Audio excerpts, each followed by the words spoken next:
Alors, bonjour les amis, bonjour. Pourquoi les amis, on a élevé les moutons ensemble? Oui, on les a aujourd'hui seulement, là. On les a élevés ensemble. Alors, bonjour chez vous, bien réveillés, la pleine forme, oui, non. Bon, ceux qui disent non là, je dis où? Quand est-ce que vous allez décider de changer votre façon de penser? Vous vous réveillez mal? Ok, c'est pas la fin du monde, hein. Retrouvez votre sourire, hop, et puis voilà, la journée sera belle.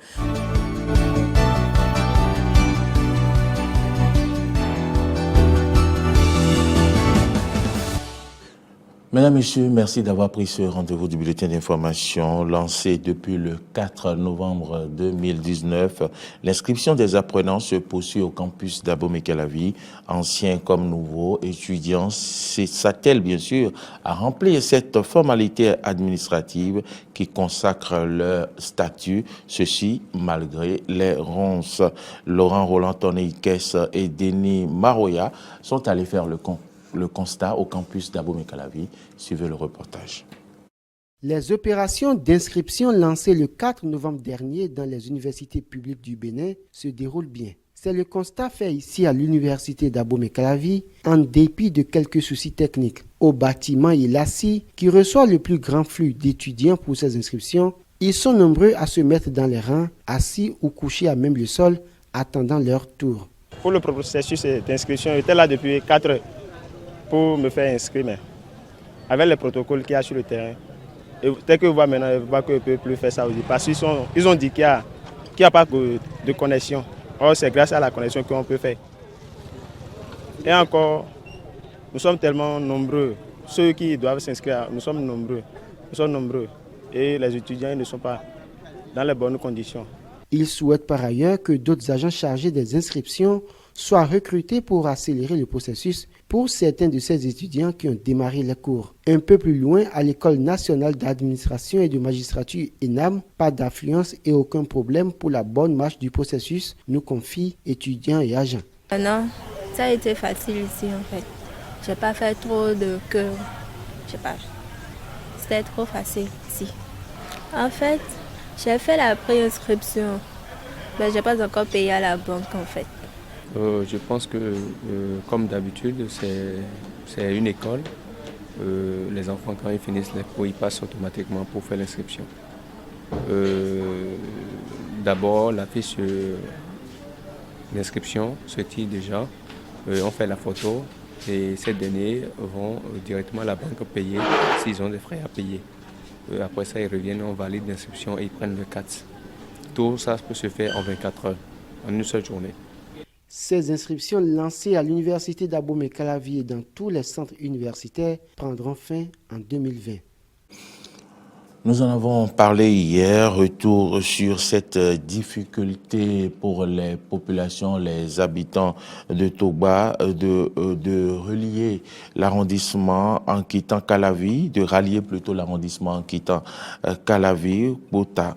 Eh bien, il s'agit de la lenteur dans la construction du pont qui rallie le bas-fond à hauteur de Togba qui inquiète donc les habitants. C'est Frédéric Espoir Moumabou qui est allé faire le constat. Il est accompagné de Denis Maroya.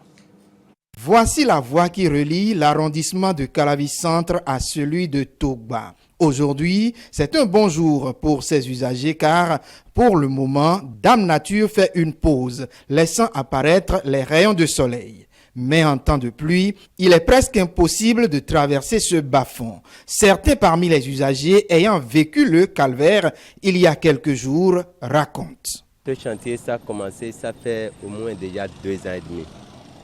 Mais depuis ce temps, on n'a pas vu une évolution concrète des travaux. Les travaux freinent tout le temps. C'est seulement dans la semaine passée qu'ils ont pu poser ces éléments-là pour le pont. Toujours dans la semaine passée, on a eu assez de difficultés pour traverser le niveau là. Puisque là, c'est un bas-fond. Donc pour traverser, il y avait de grosses eaux ici. Donc c'est un peu ça la difficulté. Il a eu assez de difficultés. L'eau n'est pas partie. L'eau n'est pas rentrée dans le bas-fond. Donc l'eau était restée sur la voie. Donc il y a plusieurs personnes qui étaient sur la voie. L'eau, ils ne peuvent pas passer dans l'eau. Souvent les matins, les lundis matins, s'il pleut le dimanche, les lundis matins, beaucoup de gens ne vont pas à l'école. Parce que la voie est gâtée, tellement gâtée. Ils ne peuvent pas traverser l'eau. Le chantier confié à l'entreprise Ebomav est resté en l'état d'abandon pendant plusieurs mois aux grandes dames des populations. Certes, au jour du constat, quelques ouvriers s'attellent à faire du ferraillage sur le chantier. Une lenteur des travaux que déplorent les usagers. Ils sont en train de faire le pont, donc ils n'ont qu'à vite finir le pont, puisque la voie marche. Sans le pont, on ne peut pas passer. Sans le pont, on ne peut pas passer. Le pont, depuis 3 ans ou bien depuis 5 ans, ça ne va pas. Ça ne va pas, on a trop de difficultés. Nous demandons aux autorités de pouvoir remplir les conditions possibles si cela n'a pas été fait pour que les travaux puissent avancer.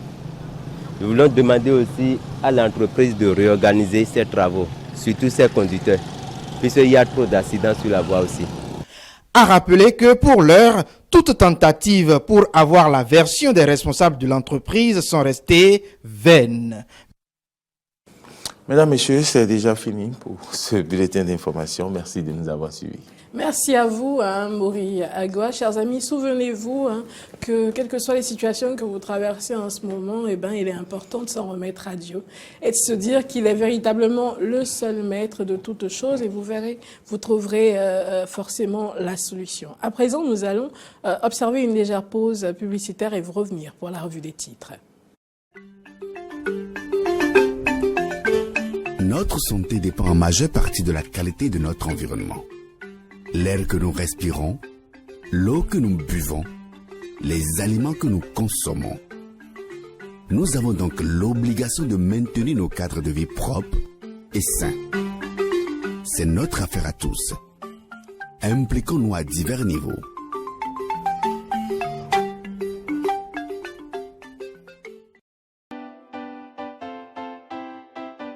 Jeter des emballages sur nos routes, uriner sur la voie publique, détruire ou voler les édifices publics,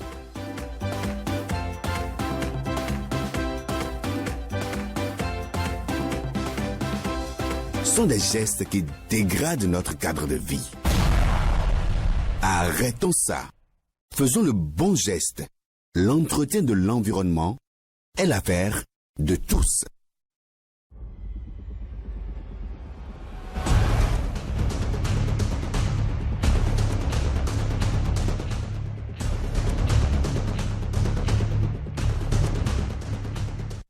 Mesdames, Messieurs, la revue des titres, c'est maintenant. La Nation en manchette, titre Convention de financement entre le Bénin et l'Union européenne, 30,6 milliards de francs CFA pour renforcer l'économie et la sécurité. Opérationnalisation de la Caisse des dépôts et consignations. Le gouvernement débloque 10 milliards de francs CFA. Gestion de la Sonacop à la une du quotidien La Nation. Un administrateur provisoire nommé. Compte rendu intégral donc du Conseil des ministres dans les colonnes de La Nation à la page 5. Le Béninois libéré de ce jeudi s'intéresse à l'éliminatoire de Cannes 2021 de la Coupe d'Afrique des Nations 2021. Nigeria 2, Bénin 1. Le Nigeria, voilà, a joué contre le Bénin ce mercredi. Odeur de mauvaise gestion à la haute autorité de l'audiovisuel de la communication. Le journal titre Scandale, la criette bip Bonitessi. On verra si la rupture va protéger un ami. Réflexion des routes à Parakou, Toko à l'écoute de ses mandants. Titre aujourd'hui le Béninois libéré, qui également parle du Conseil des ministres, de grandes décisions, rentrée politique du bloc républicain, les républicains en communion ce samedi à Porte-Novo. À la une de Bénin Intelligent, on parle de la convention avec l'État, des avantages excessifs accordés à Nocibé. Des avantages excessifs accordés à Nocibé, patrimoine culturel, garni, un produit touristique sous-valorisé et marginalement capitalisé. Écrit aujourd'hui, Bénin Intelligent à sa une. Le matinal à présent parle de la loi numéro 2019-40 du 7 novembre 2019, écrit en manchette, test intégral de la Constitution promulguée.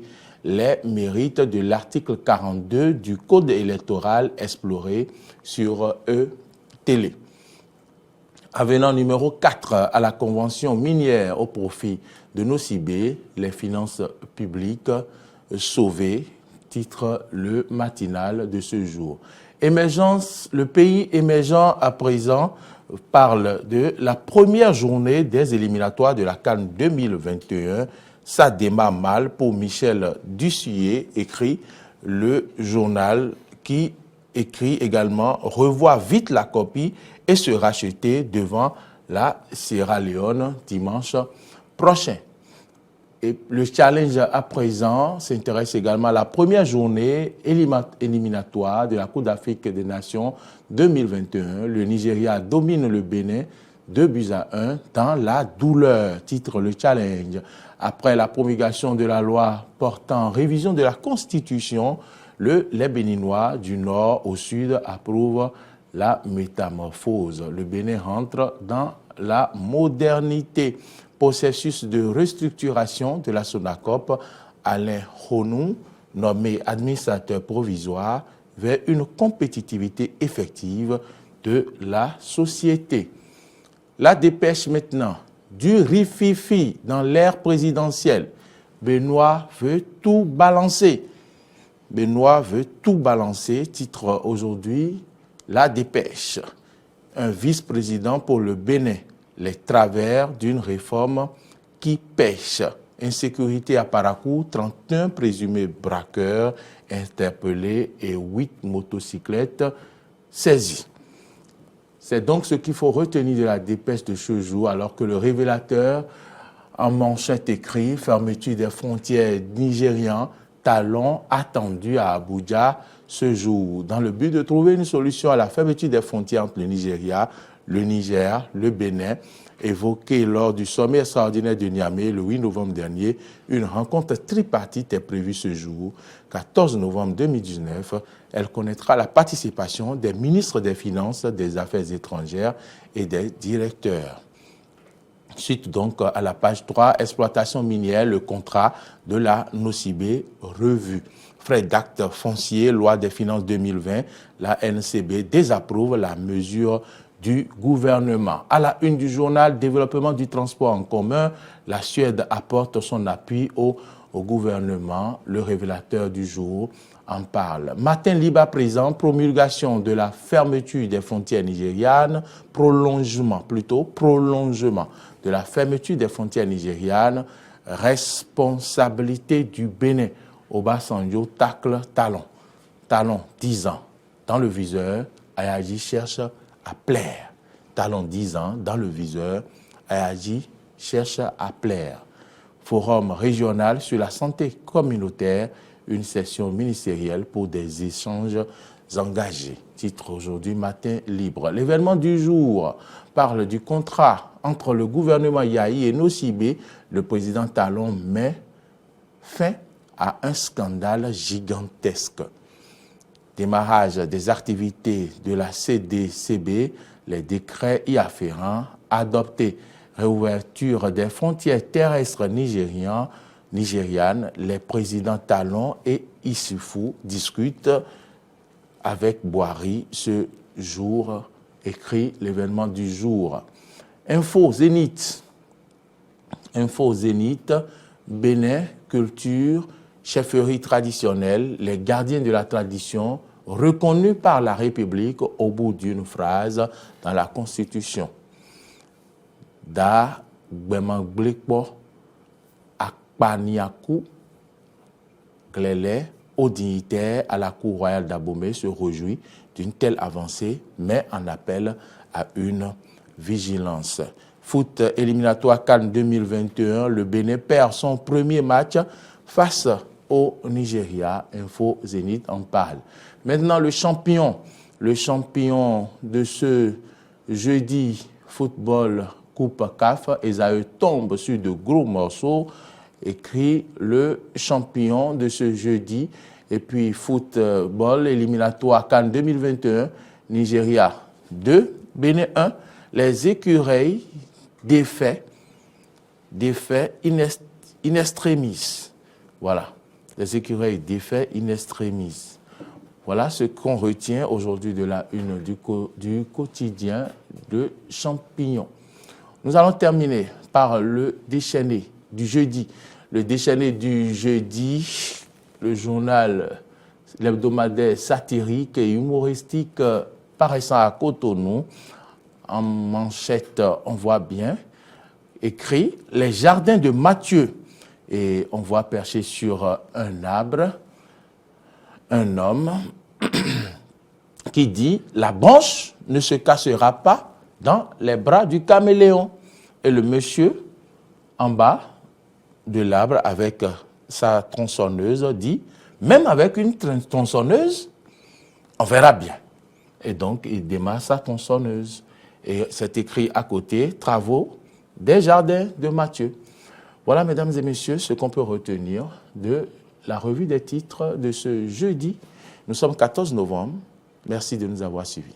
Merci à vous, Maury Agua. Je pense, chers amis, que à présent, nous allons faire quoi? On va danser. Vous voulez bien danser? Là, j'ai réussi à captiver votre attention un petit peu plus, n'est-ce pas? Oui, ben voilà, c'est tout ce que je voulais. Alors, nous observons la pause publicitaire et on revient juste pour vous.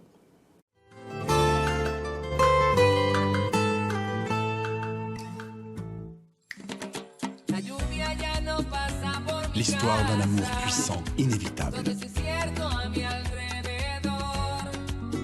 Un voyage douloureux dans un univers miraculeux.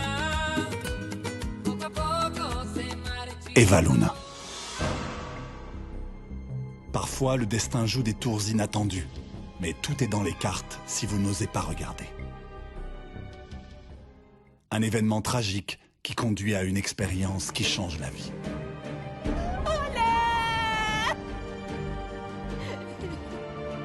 Je jure que je vais retrouver l'homme qui t'a assassiné. Et je vais venger ta mort.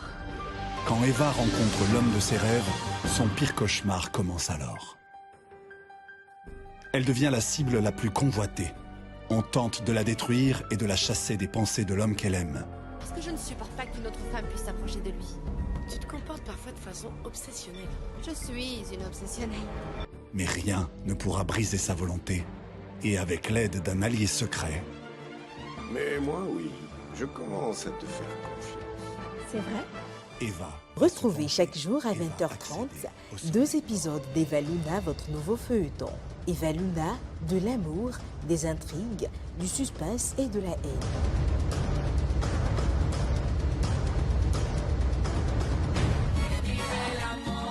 Eva Luna.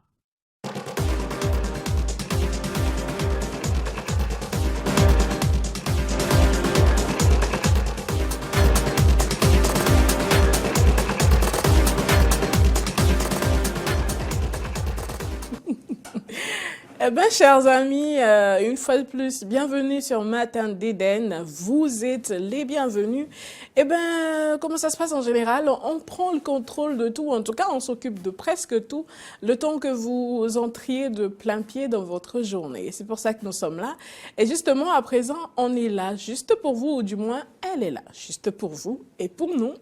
Et suis-je la seule à avoir constaté que ces temps-ci, la chaleur est excessive? Vous l'avez constaté? Oui. Je n'ai vraiment pas su quoi faire. Je me suis rapidement souvenue d'une histoire d'hydratation. Mais qu'est-ce qu'il faut hydrater exactement?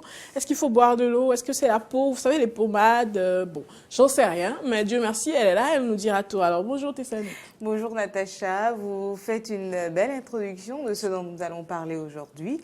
Dire que je me posais déjà des questions sur le fait, sur l'opportunité ou la nécessité d'en parler encore, puisqu'il n'y a plus. Et il fait plus si chaud que que ça. Mais on sait, vous savez les amis, on est au Bénin et on sait exactement comment ça se passe. Il y a pluie, on se dit alléluia, c'est bon, tout est rentré dans l'ordre. Mais la minute d'après, quand il fait chaud, il fait encore plus chaud qu'avant la pluie. Oui. Donc après, mieux vaut savoir quoi faire. Oui, c'est très important pour nous de savoir quoi faire parce que nous ne sommes pas les seuls à subir justement ces fortes chaleurs auxquelles nous faisons face depuis quelques jours où on transpire après avoir marché de la maison au bord de la rue. Que dites-vous? Comment ça, marcher de la maison au bord de la rue? Après, vous êtes levé du salon à la chambre à coucher, vous êtes en sueur. Non, ça, c'est la flemme. Non, mais il fait chaud. Après, vous êtes même dans le salon, vous ne vous êtes pas levé, vous n'avez pas bougé, vous avez simplement réfléchi à la fin du mois qui arrive à grands pas et vous avez chaud. Vous transpirez à grosses gouttes. Tout compte fait,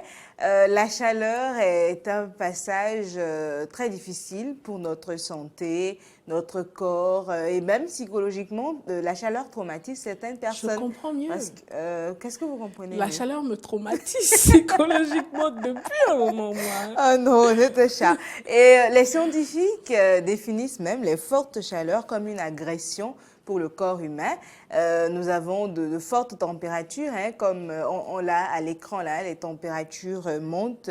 Je pense qu'au Bénin, ça doit avoir dépassé tous les plafonds. C'est bien possible, mais ce n'est pas un cas à part. Dans certains pays, on parle justement de canicule, puisque en pleine journée, on est autour de 33 degrés Celsius, et la nuit, ils sont autour de 21 degrés. Bon, chez nous, peut-être que c'est un peu plus fort. Chez nous, c'est le Bénin cul. Attention, je n'ai rien dit. Censure. Alors, en période de forte chaleur, qu'est-ce qui se passe? Les vaisseaux dans votre corps se dilatent et la transpiration augmente pour rafraîchir le corps.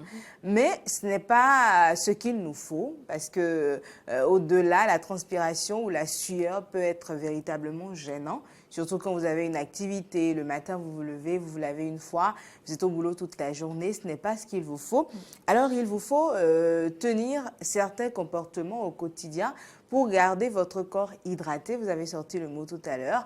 Mais qu'est-ce qu'il nous faut faire? Comment est-ce qu'il faut y aller? On a vu un monsieur sur l'image en fond, en arrière-plan de votre...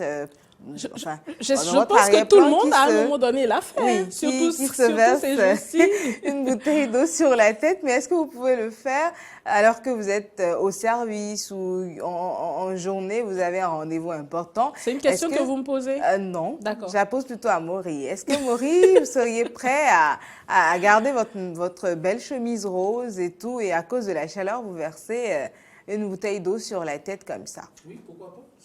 C'est après vous avez un rendez-vous important aussi. Non, mais si j'ai un rendez-vous important, après, je ne le ferai pas. Voilà. Ok, donc vous allez finir de crever en griffe de chaud.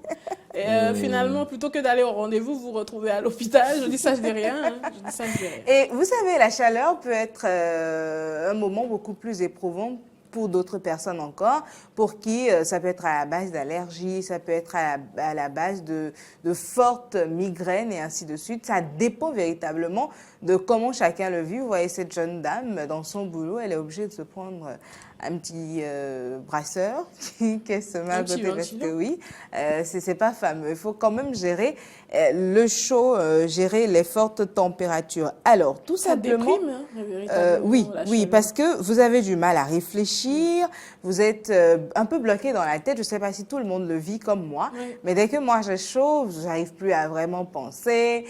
J'étouffe et en fait, vous ne pensez qu'à la chaleur. Oui. Comment faire pour régler ce problème? Alors, première astuce toute simple, première chose à faire, porter des vêtements légers. C'est très important en période de chaleur. Quand je dis porter des vêtements légers, un bikini, un foulard, justement, j'y venais. C'est pas vous habiller avec légèreté. C'est très important. Non, mais après, c'est léger ou pas? Non, c'est très. Quand on parle de vêtements légers, ce sont des vêtements beaucoup plus souples qui laissent passer l'air, voilà, et éviter le noir, parce que en période de chaleur, le noir, bon, d'accord. C'est valable pour vous? Oui, c'est valable pour moi. Vous l'aurez constaté. Depuis quelques jours, je ne porte plus du noir. Ah, c'est dû à ça? Je reste dans les dérivés. D'accord. Des vêtements légers avec des manches, un peu plus courte, qui ne vous sert pas et ainsi de suite. Il faut éviter tout ce qui pourrait vous étouffer. C'est très important, tous les vêtements dans lesquels vous vous sentirez à l'étroit, il faudra les éviter parce que ces vêtements-là ne favorisent pas une meilleure gestion de la chaleur. Il faut que les vêtements soient clairs. C'est très important. Okay. Les couleurs sombres attirent beaucoup plus la chaleur et gardent surtout la chaleur. Donc, essayez dans cette période de vous porter des vêtements clairs et légers pour mieux gérer la chaleur, sinon vous permettre de ne pas trop en emmagasiner. Alors, l'autre chose, c'est de faire... si vous permettez, oui. Ça voudra dire que là, tout de suite, sur ma tenue, tout va bien. Seulement, j'ai pas fini. Tout va bien, seulement la chaleur, elle sera emmagasinée partout où il y a du noir. Natacha, je pense que vous allez prendre donc, une petite pause. Donc, vous voyez, tout c'est très noir. Vous allez prendre une petite la chaleur s'emmagasine. Le temps qu'on finisse. Donc, en fait, après, sur mon corps, je risque d'avoir des traces de chaleur emmagasinées. Vous avez tout compris. Comme Maury, on aura aussi au niveau de sa cravate. C'est très important de le préciser. Alors, l'autre chose que je vous inviterai à faire, c'est de rester au frais le plus possible. Dites-le à mes patrons là. Oh. Non, vous pouvez être au boulot et être tout de même au frais. Arrêtez. Le plus important, c'est de pouvoir rester à l'intérieur. Vous savez quoi? Les climatisations et les brasseurs de nos boulots, là, cher patron, ça brasse de la chaleur. Chez nous, à la maison, ça passe mieux. Non, vous faites l'effort de rester au bureau. Et c'est vrai que dans cette période, il faut éviter au maximum le climatiseur parce que oui, cela brasse la chaleur. Et si on peut, moi, je vous inviterai, même dans vos bureaux, à éteindre le climatiseur et à permettre à l'air ambiant d'entrer dans le bureau. C'est très... Oui, il y a quand même de l'air. Il y a de l'air. Natacha, on n'exagère pas. Le reste, on va dire ça en antenne. On n'exagère pas. Et aux heures les plus chaudes, justement, quand je vous parle de rester au frais, aux heures les plus chaudes, c'est à partir de 12 heures. Et parfois, ça va jusqu'à 15 heures, 16 heures. Des fois, même à 17 heures. Oui. Faites l'effort dans ces moments-là de rester à l'intérieur et au frais. Parce qu'au soleil, vous allez plus en souffrir. Et malheureusement, vous ne pourrez rien faire du tout.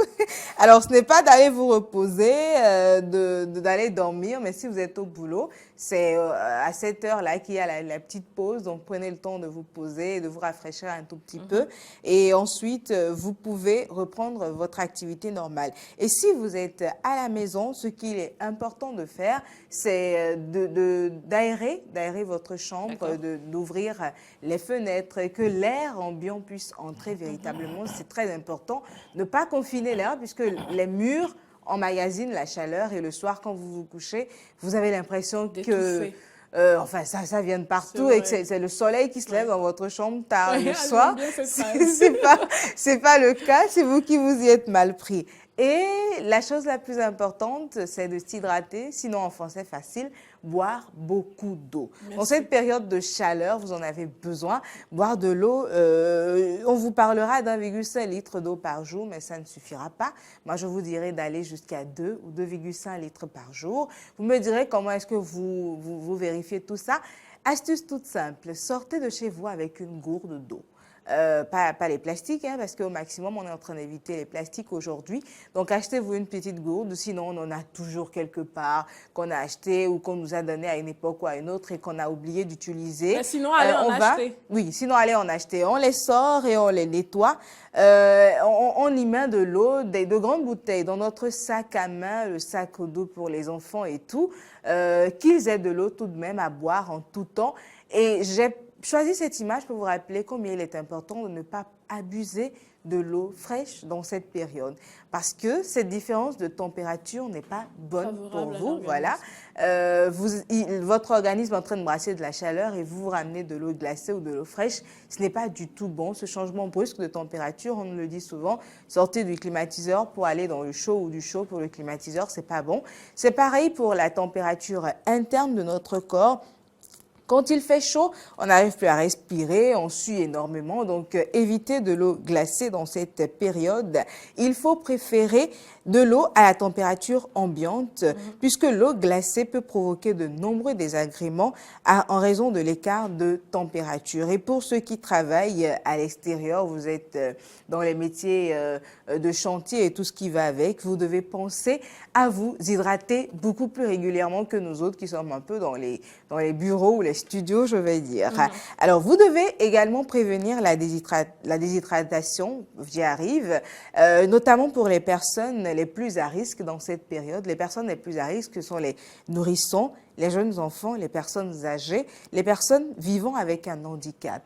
Vous devez vous assurer de les pousser à boire plus régulièrement de l'eau, même si c'est en petite quantité. Cela les permet de garder la température normale de leur organisme et d'éviter surtout les crampes et tout ce qui va avec. Ces personnes ne bougent pas autant que nous. Ces personnes n'ont pas la grande flexibilité que nous avons à rapidement nous trouver une bouteille d'eau et ainsi de suite. Donc, il faut être à leurs petits soins, les nourrissons, les enfants, les personnes vivant avec un handicap et les personnes âgées.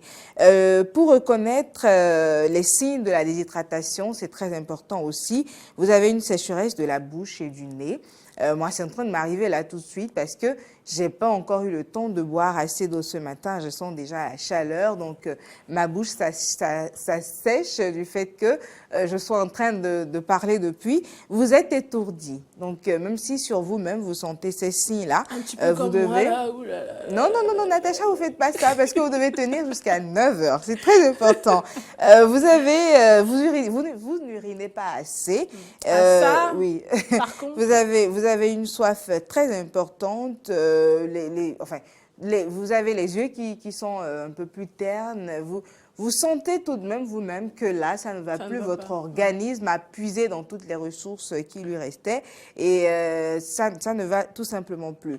L'autre chose, et il reste 3 petites astuces que je vous donne pour finir, c'est d'éviter de trop transpirer. En cas de forte chaleur, la toute petite activité vous amène à suer. Donc, vous devez éviter au maximum de marcher, de forcer les activités physiques. Vous devez faire du sport, mais vraiment dans la mesure du possible et à des heures où vous savez que vous pouvez mieux gérer la chaleur.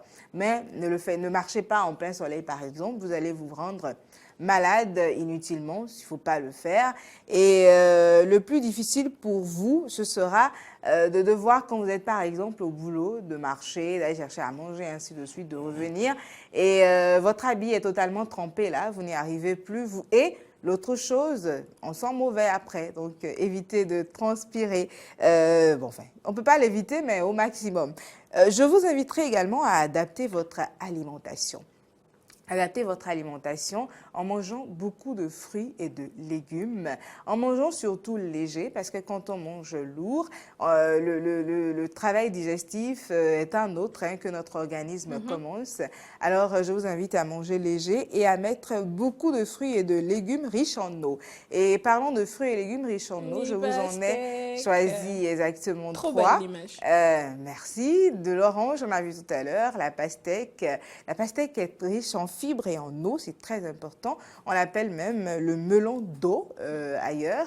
Donc, vous pouvez en consommer dans cette période. On en a assez actuellement, donc vous pouvez en consommer. Et l'autre chose, parlant des fruits et légumes, toujours vous pouvez consommer de la concombre. Oui, ça aussi, ça contient beaucoup d'eau. Ça sert à tout finalement. C'est vrai. C'est bon pour la santé. Donc, au-delà de tout ceci, le soir, faites l'effort de manger très léger. Parce que le soir, vous allez devoir vite dormir pour ne pas trop sentir la chaleur. Mais si vous mangez lourd et que vous mangez tard, vous voyez, les mêmes causes produisent les mêmes effets. Si vous mangez lourd et que vous mangez tard, vous vous retrouverez dans une posture où vous ne dormirez pas vite. Vous aurez très chaud parce que quand vous mangez, la digestion sera en cours. Voilà. Et forcément, il faut faire attention. Ça produit de la chaleur. Le dernier point, c'est de faire attention à votre santé parce que dans cette période de chaleur, tous les maux sont présents. maux de tête, je ne sais pas, on étouffe et ainsi de suite. Donc faites attention à votre santé, la santé des enfants, des personnes âgées, des nourrissons, des personnes vivant avec un handicap. Faites tout simplement attention à vous et prenez des bains le plus souvent. Ça vous permet de mieux gérer la chaleur. Absolument, merci à vous Tessani. Et je ne vais pas oublier l'image du chat, c'est très important. Donc on prend soin de nous et pour ne pas se retrouver comme ce chat étourdi.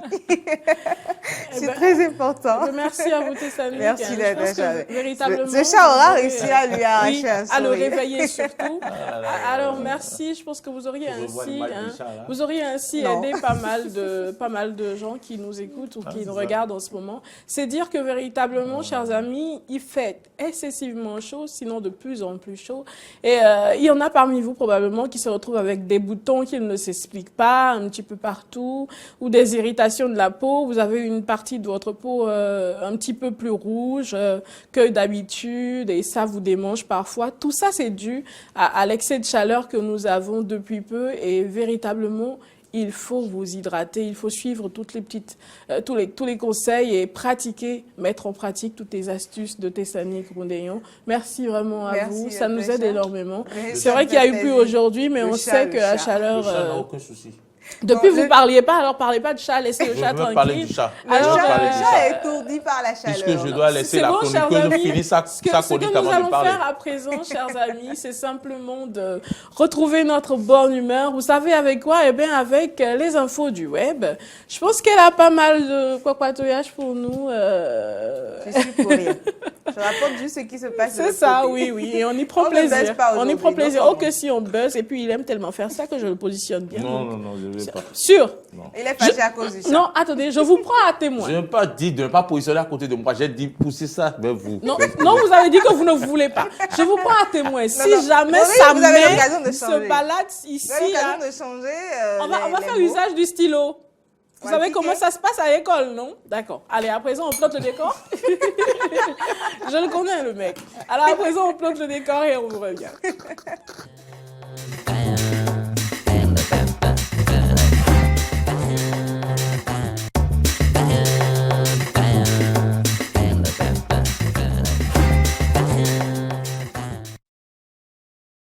Eh bien, nous sommes là. Elle est toujours avec nous, d'ailleurs, pour nous permettre de retrouver notre bonne humeur et notre entrain afin que la journée soit magnifique.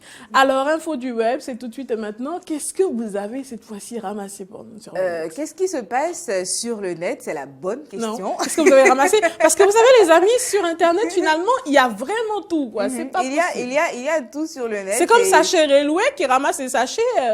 Mais après... Vous ramassez les bêtises du net, d'accord. Alors, je dis ça comme ça, je dirais. Alors, depuis la semaine dernière, on parlait justement de dot.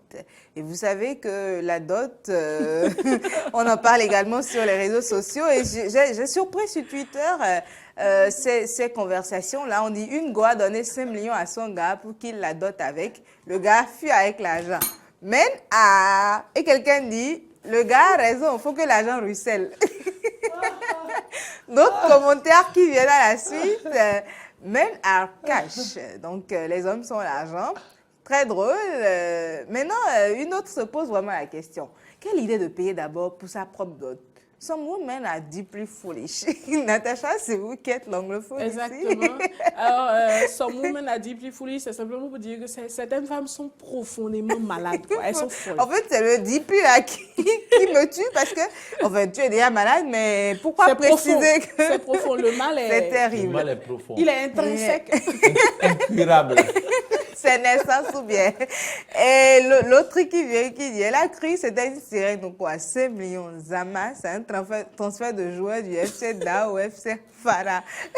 Ils sont les seuls à se comprendre sur Twitter, mais ça nous permet au moins de voir l'intensité de cette thématique-là, ou bien comment cela peut attirer l'attention véritablement. On parle de 300 000, mais voilà quelqu'un qui est capable de remettre 5 millions à un homme pour sa propre dot. Et puis le mec, puisqu'il est intelligent, il est parti avec les sous. Alors, vous savez ce qui est bien dans cette affaire? Ce qui est bien dans cette affaire, c'est que j'aurais fait exactement comme cet homme-là. Ben, on est deux. J'aurais fait exactement comme cet homme-là. Pour aller doter maintenant celle que vous aimez, oui. Non, même pas. Pourquoi on doit d'autres? Bon, je dis ça direct. Alors franchement, cette femme... Et beaucoup de gens le disent, hein, celle-ci, elle le dit, elle peut s'en prendre qu'à elle-même. Moi-même, tu me donnes 5 millions, tu me revois plus. Et comment? Attendez, c'est tout Et comment? Parce qu'après... Ce sont des femmes qui le disent. Parce qu'après la dot, c'est toi, monsieur, qui est supposé faire ce qu'il faut pour venir me doter, hein, pour venir m'honorer en famille. Non, on en était là quand j'ai surpris d'autres amoureux. J'ai surpris les amoureux sur Facebook. Ils sont mignons, là. C'est Maria Mobile, jolie Amina de Ariel Chenet. Oui. Et son mignon bébé, elle dit 6 mois avec toi, les meilleurs 6 mois de ma vie. Joyeux 6 mois bébé, je t'aime. Non, voilà, avant même ils sont le en train commentaire. de... Oui. Non, oui, je ne vais même pas ramener les commentaires. Non, je ne veux pas les problèmes d'accord. de jolie Amina. Mais non, je dis Il y a un célèbre humoriste français qui dit que quand on est amoureux, on voit des signes partout. C'est quoi ta date d'anniversaire? 5 octobre. C'est quoi ta date à toi? 26 août. Ah, c'est un signe! Oui, c'est quoi le signe? Je sais pas, rien du tout. Rien du tout, mais en fait, ils voient des signes partout quand ils sont amoureux. D'accord. Maintenant, quand l'amour s'en va, oui. Eh bien, il n'y a plus que des signes. Papa. Et voilà. Maria Mobile. C'est pour dire quoi? C'est pour dire que là, le tweet, il est beau, hein? C'est pas un tweet, c'est un... Ah non, c'était plutôt une publication Facebook. D'accord, c'est bien, c'est mignon et tout. Ça fait 6 mois, d'accord, c'est génial. Mais tout à l'heure, là, bon, s'il te plaît, je n'ai pas dit tout à l'heure, mais quand il va te quitter... Il va pas se quitter. Bon, quand il va te quitter, bon, d'accord, quand il ira en voyage... un voyage long et éternel. Que feras-tu? Tu reviendras à retweeter ou quoi? Bon, je dis ça, je dis rien. Bon, on passe à autre chose. Ça, on ne revient plus le dire. Voyage, mais hein. on en était là parce que vous voyez le couple. Vous voyez le couple. Maria Mobile et Jonathan Morrison. Jonathan qui... Vous savez pourquoi moi j'ai dit où? C'est à cause de la courbe, hein, mais bon, je dis ça. C'est Maria Mobile, hein. On sait désormais que Lago, c'est un autre niveau. Et justement, cette publication-là aura suscité quelques interrogations du côté de la Côte d'Ivoire, puisqu'ils y étaient le week-end. Maria Mobile, elle y était pour le concert de Ariel Chenet avec Amina de Koumassi. Je vous parlerai d'Amina de Koumassi incessamment, parce qu'elle aussi a créé le buzz du côté de Facebook. Les Ivoiriens se posent donc quelques questions. Ils se demandent si Maria Mobile aurait envoûté Jonathan. Le jeune homme qui confie justement avoir dépensé plusieurs millions de dollars pour pouvoir avoir le contact et draguer et ensuite pouvoir être finalement avec Maria Mobile aujourd'hui. Il a énormément investi et... Voilà la publication. La Togolaise Maria Mobile, alias Amina, a-t-elle envoûté le footballeur ivoirien Jonathan Morrison? C'est la question que se posent beaucoup de personnes après les révélations du couple récemment sur Vibe Radio, puisqu'ils y étaient justement le week-end écoulé quand ils étaient de passage à Abidjan. Il clame partout qu'elle est sa femme. Hein. Jonathan, il ne cesse de rappeler que Maria est sa femme. Le couple qui vit désormais ensemble aux États-Unis était à Abidjan le week-end, l'une pour le concert de Ariel Chenet et l'autre pour ses affaires personnelles. Maria et Jonathan ont donc partagé avec les auditeurs et internautes des anecdotes qui ont émaillé le début de leur idylle. Le footballeur avoue par exemple avoir dépensé près de 50 millions de francs CFA au moment où il la draguait et avant d'être en couple aujourd'hui avec elle. Suite de l'histoire, je cite, « J'ai dû payer 300 $ à l'une de ses amies qui m'a exigé cette somme juste pour que je rencontre Maria. Cela fait environ 180 000 francs. Ensuite, j'ai déboursé 1 000 $, soit 600 000 pour pouvoir l'inviter au restaurant. Le coût de ma chambre d'hôtel avoisinait les 500 $ par jour, soit 300 000. Sans oublier que dans l'hôtel, il y avait un mall et je lui ai dit de choisir tout ce qu'elle voulait. C'est ainsi qu'elle a pris une chaussure d'une valeur de 1 800 000 francs CFA, puis nous avons fait du shopping tous les deux. » Voilà à peu près ce que raconte le fiancé de Amina avant de gagner le cœur de sa dulcinée. Et voilà les deux tourtereaux. Amine, c'est comme tu es, hein, Memory. Ah, j'adore. En tout cas, je dis ça, je ne dis rien. Non, mais véritablement, là, Parce qu'apparemment, il n'y a pas de commentaire. Oui, je ne m'ai rien amené comme commentaire. Je ne veux pas l'histoire mais véritablement. Amina, c'est ton ami? Non, c'est pas mon ami, après, justement. que ce soit son ami ou pas, c'est pas important. Elle fait son travail en ce moment. C'est tout ce qui compte. Alors, si c'est tout ce qui compte. Ne créez pas les ennuis. C'est tout ce qui vous commentez pas. Alors, véritablement, que vous soyez son ami ou pas, jolie Amina, moi, c'est pas mon problème. Hein. Elle fait son travail, c'est tout ce qui compte. Ne créez pas les ennuis. C'est sans commentaire. Moi, je me pose une question. Laquelle question? Autant d'argent. Dépenser déjà. C'est quel ami? Bon, si c'était mon ami, je lui dirais félicitations, chérie, ma part est où? Mais bon. Ensuite. En plus, c'est pas assez. Hein? Si on est amis et que vous demandez que $300, c'est pas assez. Ensuite, la suite de l'histoire, c'est quand elle choisit la paire de chaussures qui coûte combien? 1 800 000 francs. J'ai retenu la somme tellement j'étais choquée. 1 800 000 francs pour une paire de chaussures. D'accord, chérie. Je peux comprendre que la chaussure soit belle. Non, laissez-moi m'exprimer. Je peux comprendre que la chaussure soit belle, qu'elle vous tape dans l'œil et tout, d'accord. Mais quand je m'approche et qu'on me dit 1 800 000 francs, je réfléchis tout de suite. Avec 1 800 000 francs, j'ai investi exactement en bourse. Ça m'apporte combien chaque jour, s'il vous plaît? Bon, attendez. Mieux vaut que j'aille investir. À l'heure actuelle, Natacha, Maria Mobile, il faut dépenser. Non, Maria Mobile ne fait pas les calculs d'investissement que vous faites. C'est pas pareil. D'accord. Donc, 1 800 000 francs, donne ça à une dame, une femme, une maman béninoise. Bon, pendant qu'on y était, justement, les mamans en Côte d'Ivoire ont des problèmes. Donc, très jugeant. Vous voyez? Les mamans en Côte d'Ivoire ont des problèmes. Je vous lis. 1 800 000 euros. L'urgence, hein, cri de cœur de 2003 femmes, balayeuses dans la détresse à Yopougon. Ces dernières réclament leur salaire impayé des Jeux de la francophonie de 2018.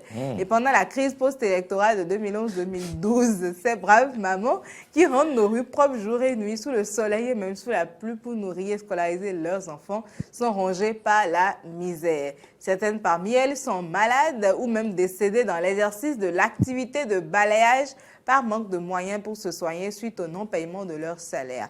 Et seulement 200 parmi elles ont vu la moitié de leur salaire payé en 2012 au Trésor général du Plateau. Et l'information nous vient de l'Association des femmes de la Côte d'Ivoire. Les images vont s'en suivre, les femmes qui sont en train d'attendre justement leur salaire et tout ce qui va avec. Une dernière information rapidement, on va parler de ce couple-là, ça se passe en Afrique du Sud. Cet homme qui fait une discrète demande en mariage dans un KFC et des journalistes prennent la scène en photo pour se moquer justement de ce couple-là. Et à la suite, KFC fait un autre post pour rechercher le couple et leur offrir un cadeau.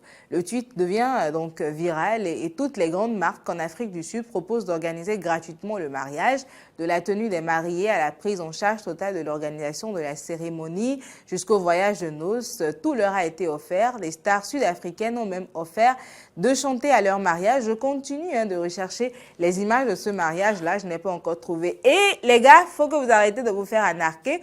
Les go, elles ont même des casquettes avec mèches actuellement. Donc faites attention à tout ce que vous voyez et qui vous plaît. On met juste la casquette et on a les mèches derrière. Donc j'ai trouvé ça, j'ai jugé important de partager l'information avec mes frères. C'est une information vitale.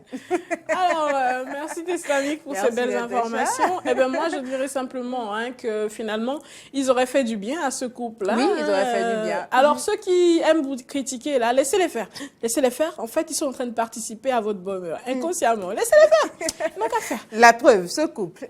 Ben oui, pour preuve, ce couple. Alors, chers amis, à présent, on va faire quoi? On va rapidement dire merci à Tessaning Oudéon déjà. Merci pour cet instant de détente. Merci. Surtout rester scotché. n'a finalement pas buzzé. Il est resté fidèle à ça. Elle n'a pas voulu que je buzz, elle a arraché le truc. Sinon, vous auriez buzzé. Elle n'a pas voulu que je parle non plus. Elle a parlé seule. Donc, je suis là. Je suis en spectateur. Effectivement. Là, tout de suite, chers amis, il ne parle surtout pas. Il parle pas. Il cogne la table, là. C'est pas sa voix que vous entendez. Alors, chers amis, ce que nous allons faire pour l'humour, eh bien, on vous fera un petit peu, on vous aidera à vous détendre un petit peu juste après le face-à-face. En attendant, eh bien, on observe la pause, on plante le décor pour le face-à-face et on vous revient. L'histoire d'un amour puissant, inévitable. Un voyage douloureux dans un univers miraculeux. Eva Luna. Parfois, le destin joue des tours inattendues, mais tout est dans les cartes si vous n'osez pas regarder. Un événement tragique qui conduit à une expérience qui change la vie.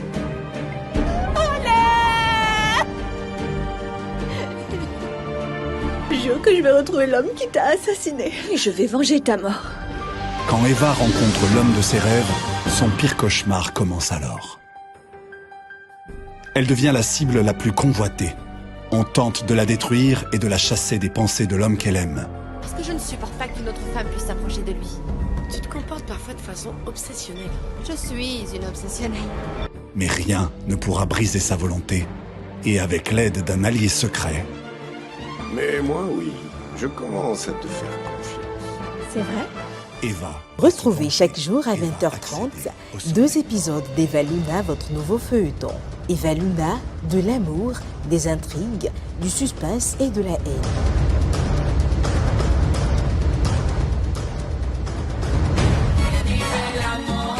Eva Luna. Eh bien, chers amis, nous sommes de retour. C'est le face-à-face à présent et aujourd'hui, Maury Agua reçoit pour nous un invité spécial qu'il nous présentera. Oui, la jeunesse a le vent en poupe, donc je reçois un jeune du bloc républicain qui est sur ce plateau. Nous allons parler un peu de la position de la jeunesse du bloc républicain par rapport à la révision de la Constitution.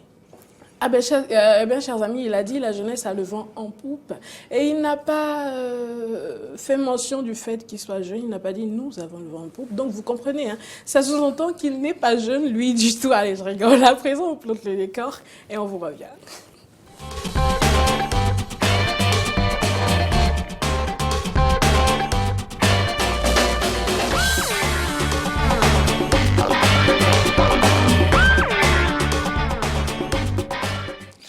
Mesdames, Messieurs, c'est un plaisir de savoir que vous êtes nombreux à ce rendez-vous du face-à-face qui reçoit ce jeudi Arnaud Kinsi Avondogba.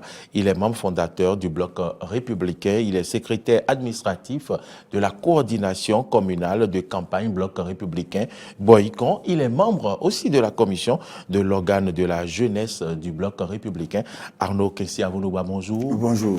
Merci donc d'avoir accepté notre invitation. Vous le savez, le samedi prochain, c'est encore un grand rendez-vous pour le Bloc républicain, la rentrée politique. Dites-nous comment la jeunesse du Bloc républicain prépare-t-elle cette rentrée politique? Bonjour, chers journalistes. Je vous remercie de l'opportunité que vous me donnez d'opiner là-dessus. Et avant d'entrer du jeu, je remercie le Tout-Puissant qui nous a permis d'être là ce matin. Vous savez, le Parti Bloc républicain, à près de 60%, est composé de la jeunesse et de la femme. Et vous savez, et même le thème de notre rentrée politique, c'est quand même basé sur la femme et la jeunesse dans l'arène politique. Femmes et jeunes dans l'arène politique au Bénin. Voilà, donc je crois qu'au cours de cette rentrée, nous aurons à célébrer la jeunesse et la femme. Et nos aînés, nos dirigeants d'aujourd'hui l'ont compris. Et que l'avenir, que c'est pour nous. Ils doivent quand même faire tout ce qui est à leur pouvoir pour que demain, nous puissions prendre la relève. Et cette relève sera de qualité. Et pourquoi cette relève ne sera pas aujourd'hui? Pourquoi demain? Vous savez, le Bénin a fait un parcours. Ils étaient là hier, ils sont là encore aujourd'hui. Nous avons une histoire. Justement, nous avons une histoire. Et je crois qu'à un moment donné, chacun de nous a pris sa responsabilité. Ils ont compris l'enjeu. Et il faut quand même nous apprendre comment gérer un pays. Et tel que l'État était, ce n'était pas comparable à une nation. Et c'est maintenant que les fondamentaux, et que le Bénin étant devenu un pays normal, il faut quand même outiller les jeunes, les femmes, à les mettre à la tâche pour qu'ils comprennent, que nous comprenions du moins le sens élevé de nos responsabilités du niveau de l'État. Et cela va dire que nos aînés, à un moment donné, doivent aussi nous accompagner, nous mettre à leur école, nous apprendre. Et c'est ce qu'ils sont en train de faire. Et dans les jours à venir, les semaines à venir, vous allez comprendre que le Bloc républicain est le parti d'avenir. C'est le parti aujourd'hui qui prône le patriotisme aigu et la gestion axée sur le résultat. Et quand même, c'est là aujourd'hui que la politique, la vraie politique se fait. Et vous avez renouvelé votre soutien, je parle bien sûr du comité provisoire, de l'organe de la jeunesse, vous avez renouvelé votre soutien au gouvernement et vous avez salué le leadership de l'État béninois. C'était à travers une sortie médiatique ce samedi, je crois. Pourquoi ce renouvellement de vœux? Vous savez, le chef de l'État, en prenant les rênes de ce pays, avait promis à la jeunesse un tas de choses. Je crois qu'aujourd'hui, c'est chose faite. Et il nous avait dit en temps qu'il allait tout faire pour que la jeunesse soit quand même positionnée, être en mesure de gouverner demain. Et nous sommes en train d'arriver à l'heure là. Nous sommes patients et nous sommes en train de le voir venir. Ce qui nous a rassurés encore sur ces faits et gestes, c'est cette modification de la loi modificative de notre Constitution de décembre 1990. Qu'est-ce que cette loi apporte à la jeunesse? Vous savez, en initiant des clauses invitant des dirigeants, des députés et aussi des chefs d'État à laisser à un moment donné la place aux jeunes et aux femmes, c'est quand même prôner la relève de qualité. Vous savez, beaucoup... Dans la Constitution, il est prévu que les chefs d'État laissent des places à des jeunes. Vous savez, il y avait des vides juridiques qui ont été corrigés. En initiant dans la Constitution les 30 pouces et 30%, les 30% des femmes, vous voyez aujourd'hui, vous savez, en Botswana et au Rwanda et en île Maurice, tout ce qui est gouvernance politique, au moins vous allez trouver au moins 40 à 50% de femmes là-dessus. Et ces pays aujourd'hui sont des pays de référence, de développement et d'émergence. Pourquoi ne pas l'initier chez nous? Aujourd'hui, c'est compris dans le monde entier que la femme est une valeur ajoutée dans le développement d'une nation. Mais l'initiant, l'insérant dans notre constitution, dans notre loi fondamentale, c'est quand même prôner la qualité de la femme. Et ce qui concerne les jeunes? Les jeunes aujourd'hui, on nous dit aucun député ne fera plus de 3 mandats à l'Assemblée nationale. Mais ce n'est pas beaucoup. Vous savez, 3 mandats, ce n'est pas beaucoup. Je vais vous dire, vous avez la chance d'avoir 18 ans peut-être en rentrant en politique. Vous avez la chance d'être formé pendant 15 ans auprès d'un leader. 15 ans, c'est pas beaucoup. C'est largement suffisant. Aux âmes bien et la valeur n'attend pas le nombre des années. Vous pas. êtes jeune, il faudrait attendre 15 ans. Vous avez 30 ans, on ne le dit pas. Il faut attendre 15 ans avant de prendre la place de votre mentor. Vous savez, la jeunesse africaine et la jeunesse européenne dans les pays développés, ce n'est pas la même chose. Excusez-moi. Quelle est la différence? Je vous explique. Vous savez, la prise de conscience chez nous, en Afrique, est un peu plus tard qu'en Europe. Si vous voulez, prenez un jeune de 15 ans en Europe et un jeune de 18 ans ou de 20 ans en Afrique. Les réalités diffèrent. Il n'a pas les mêmes soucis que nous. Et vous savez, avant qu'un jeune ne se prenne réellement, il y en a que déjà à 18 ans, à 20 ans, à 21 ans ont la chance d'être déjà autonome, d'être déjà conscient, responsable et tout. Mais la tranche d'âge des jeunes où il y a plus de conscientisation, c'est après 25 ans, 30 ans. D'accord. Excusons-nous, il y a les thèmes de référence. Donc, il n'est pas possible de donner le pouvoir. Tout à fait, il est possible d'en donner.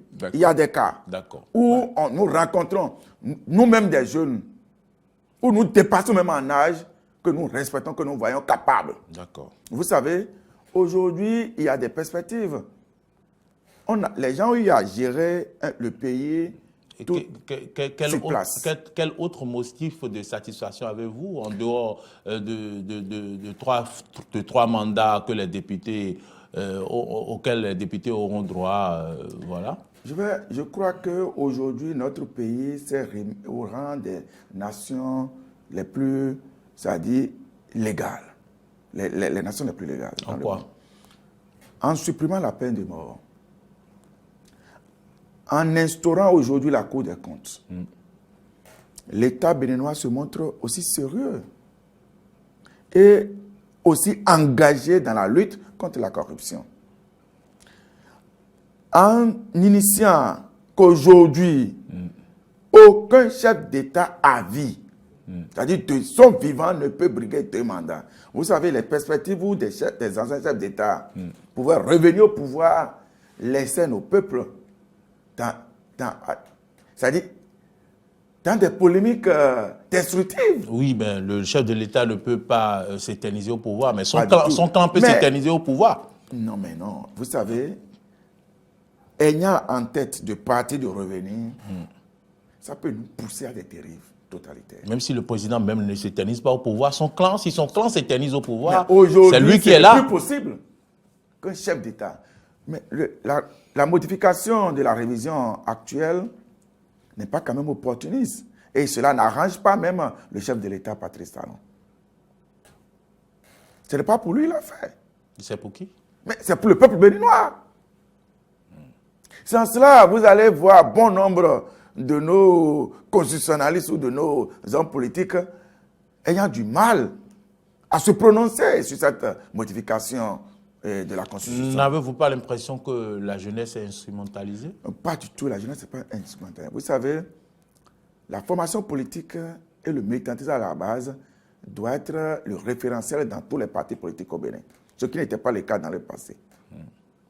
Du jour au lendemain, vous allez voir des gens propulsés qui n'ont jamais fait l'épreuve de militantisme à la base. C'est décevant, ce n'est pas bien. Et c'est pour ça, quand ils accèdent à des postes de responsabilité, ils ont du mal à gérer. Et c'est pour ça, nous voyons, c'est-à-dire, ils sont mêlés à des affaires de corruption. Puisque l'on venait en politique pour s'enrichir. L'on venait en politique pour se donner un nom socialement élevé. Mais en ce faisant, vous allez commettre tous les forfaits dû à votre rang. Aujourd'hui, la responsabilité des partis sont engagées. C'est clair. Vos nominations ne dépendent plus de vous-même, de vos positions personnelles. Vos nominations dépendent aujourd'hui de vos partis, de vos militantismes et de vos mérites dans vos partis. Ça veut dire quoi? Le parti a l'obligation de vous demander compte, de vous démettre. Ou de savoir que vous n'êtes plus en mesure d'assumer. Et c'est le parti qui répond après que vous n'assumiez vos forfaits. Mais les problèmes du chômage ne sont pas réglés. Vous savez, je le disais tantôt, c'est aujourd'hui que notre pays est devenu un pays normal. Donc, vous savez, à un moment donné, il y avait une question de justice sociale qui s'est posée dans le pays, où c'était un groupuscule qui s'accaparait. Vous savez, vous et moi n'avons pas eu la chance peut-être d'être des agents des impôts de la douane parce que nos parents n'avaient pas les moyens de payer des pots de vin. Ce n'est plus possible aujourd'hui? Aujourd'hui, ce n'est pas possible. La chance est donnée à tous. Les réseaux existent encore. Hein? Si vous en savez, dites-le nous. Les réseaux... Aujourd'hui, tous ces réseaux sont démantelés. Ah oui? Nous avons des preuves tout le temps où des camarades, des amis, des parents nous appellent pour nous remercier, pour dire mais non. À un moment donné, vous étiez incompris. Aujourd'hui, vos tels amis, vos tels frères, vos tels cousins sont admis sans que nous ne déboursé un seul sou pour des pots de vin tonnés. Arnaud Kinsou, Avondogwa, le temps passe très vite. Dites-nous, donc, la jeunesse aujourd'hui du bloc républicain est d'accord pour cette révision de la Constitution? Tout à fait, nous sommes d'accord et nous croyons que c'est notre avenir qui est aujourd'hui aménagé. Nous pouvons nous bomber les torses pour dire vraiment notre heure est sonnée dans les mois, les années à venir. C'est nous qui allons gouverner ce pays et nous avons l'obligation aujourd'hui de nous soumettre aux aînés, d'apprendre à leur côté. C'est pour ça que j'inviterai nos camarades qui seront invités à la rentrée politique du bloc républicain. C'est déjà samedi, non? C'est le samedi prochain, de tout faire, d'être présent et d'être conscient. Quel sera le message de la jeunesse le message à cette rentrée d'abord, politique? Cette rentrée politique, c'est pour nous, les jeunes. Avant tout, c'est pour nous. Du début jusqu'à la fin, c'est pour nous. Donc, nous serons célébrés. Les gens, il y aura des panélistes qui passeront, des communicateurs, pour nous édifier, pour nous apprendre encore sur l'état de droit, sur les valeurs républicaines, sur le parti républicain, le militantisme à la base, comment se présente aujourd'hui l'arène politique béninois, comment nous allons nous y attaquer, comment y aller, comment s'y prendre. Tout ça là sera dit et redit. Arnaud Avondogwa, votre mot de fin? J'inviterai les camarades qui sont encore sceptiques de rejoindre la BAC. Que le pays est gouverné. Ils sont nombreux, hein? Que nous Ils sont nombreux à être encore sceptiques, hein? Ils ont intérêt à rentrer dans les rangs parce que l'avenir est mieux qu'aujourd'hui. C'est important. Et nous préparons l'avenir. Nous préparons l'avenir. Voilà, mesdames, messieurs, le mot de fin de notre invité de ce jour sur Face à Face, Arnaud Quincy Avundogba. Il faut le rappeler, membre fondateur du parti Bloc Républicain. Il est le secrétaire administratif de la coordination communale de campagne Bloc Républicain Boycon, membre de la commission de l'organe de la jeunesse du Bloc Républicain. Nous l'avons reçu. Il nous a parler un peu de la position de la jeunesse du Bloc républicain par rapport à la révision de la Constitution. Arnaud Quincy Avundogba, merci d'être venu. Merci, c'est moi qui vous remercie. Merci beaucoup et à très vite. Merci de continuer par nous suivre en compagnie de Natacha Koufi.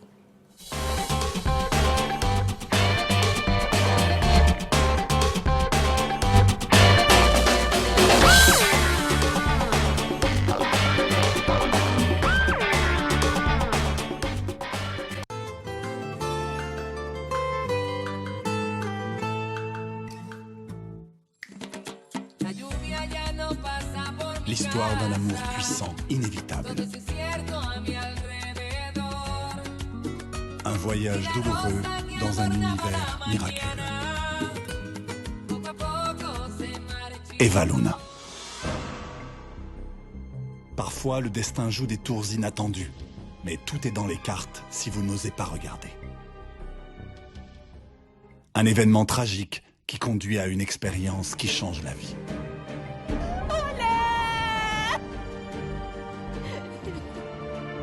Jure que je vais retrouver l'homme qui t'a assassiné. Et je vais venger ta mort.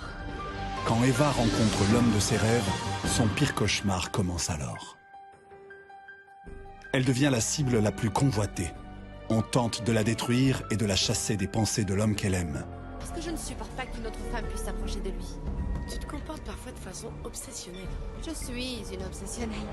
Mais rien ne pourra briser sa volonté. Et avec l'aide d'un allié secret...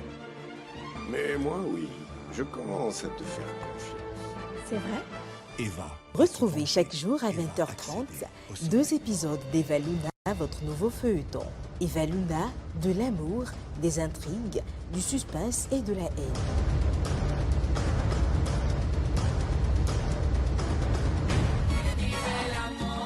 Eva Luna.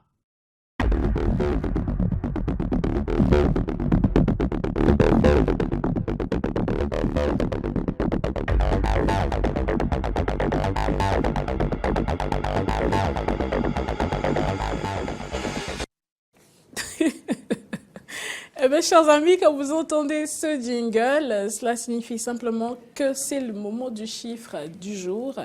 Et aujourd'hui, donc, le chiffre du jour, c'est 110. Alors, pourquoi 110 véritablement? Il s'agit de 110 personnes indigentes qui ont reçu des secours nationaux dans le plateau. Alors, pourquoi est-ce qu'ils ont reçu ces secours nationaux-là? Qui sait véritablement qui le leur a octroyé? On en parle maintenant. Et pour en débattre avec moi sur ce plateau, Tessani Goudéon, merci d'être là. Toujours un plaisir. Merci également à vous, Mouri Agua. Merci, Natacha Koufi. Eh bien, chers amis, ils ont en effet, parlant de ces 110 personnes indigentes, reçu une enveloppe financière ce lundi à Pobet. Et chacun d'eux, quand même, a dû passer par pas mal de maillons. En tout cas, ce sont des dossiers qui ont été étudiés, qui ont été validés. Et finalement, ils ont reçu donc chacun un soutien financier supposé leur permettre véritablement de se lancer dans certaines activités génératrices de revenus afin de leur permettre, une fois de plus, de pouvoir commencer à voler de leur propre aile. Pour nous en dire un petit peu plus, Mouri Agua, ces 110 personnes indigentes du côté de Pobet ont reçu, comme je le disais, une aide financière. Mais quels ont été véritablement les critères de sélection? Déjà, vous avez parlé de personnes indigentes. Et donc, c'est déjà un critère de sélection puisque une personne indigente est une personne qui manque des choses les plus nécessaires de la vie, ou du moins à la vie. Donc, c'est déjà un critère très important. Et donc, deuxième critère, c'est le département. Donc, c'est le plateau, précisément à Pobet. Et donc, ces personnes-là, c'est bien le ministère des Affaires sociales et de la microfinance qui est allé en appui à ces personnes indigènes qui sont des bénéficiaires qu'on a bien voulu sortir de leurs conditions que je vais qualifier de précaire ou oui c'est ça, de précaire. Et donc, et vous l'avez aussi dit, ces personnes ont bénéficié des enveloppes financières allant de 50 000 à 100 000 francs. Et donc, ce n'est pas pour leurs beaux yeux, ce n'est pas pour festoyer, mais c'est plutôt de les amener à initier des activités rémunératrices. C'est ça on dit, non? Des activités génératrices de revenus afin de se prendre en charge. Puisque, comme on nous le dit, celui qui vous donne du poisson vous nourrit pour la journée, mais celui qui vous apprend à pêcher vous nourrit pour la vie. Et donc, ces montants qu'on leur a donnés, et c'est pour pouvoir les nourrir, et c'est pour pouvoir les sortir de leurs conditions. Et pour y arriver, il faudrait multiplier, et non dépenser tout de suite et s'offrir des biens, des cadeaux pour se retrouver encore quelques jours après dans les conditions indigentes.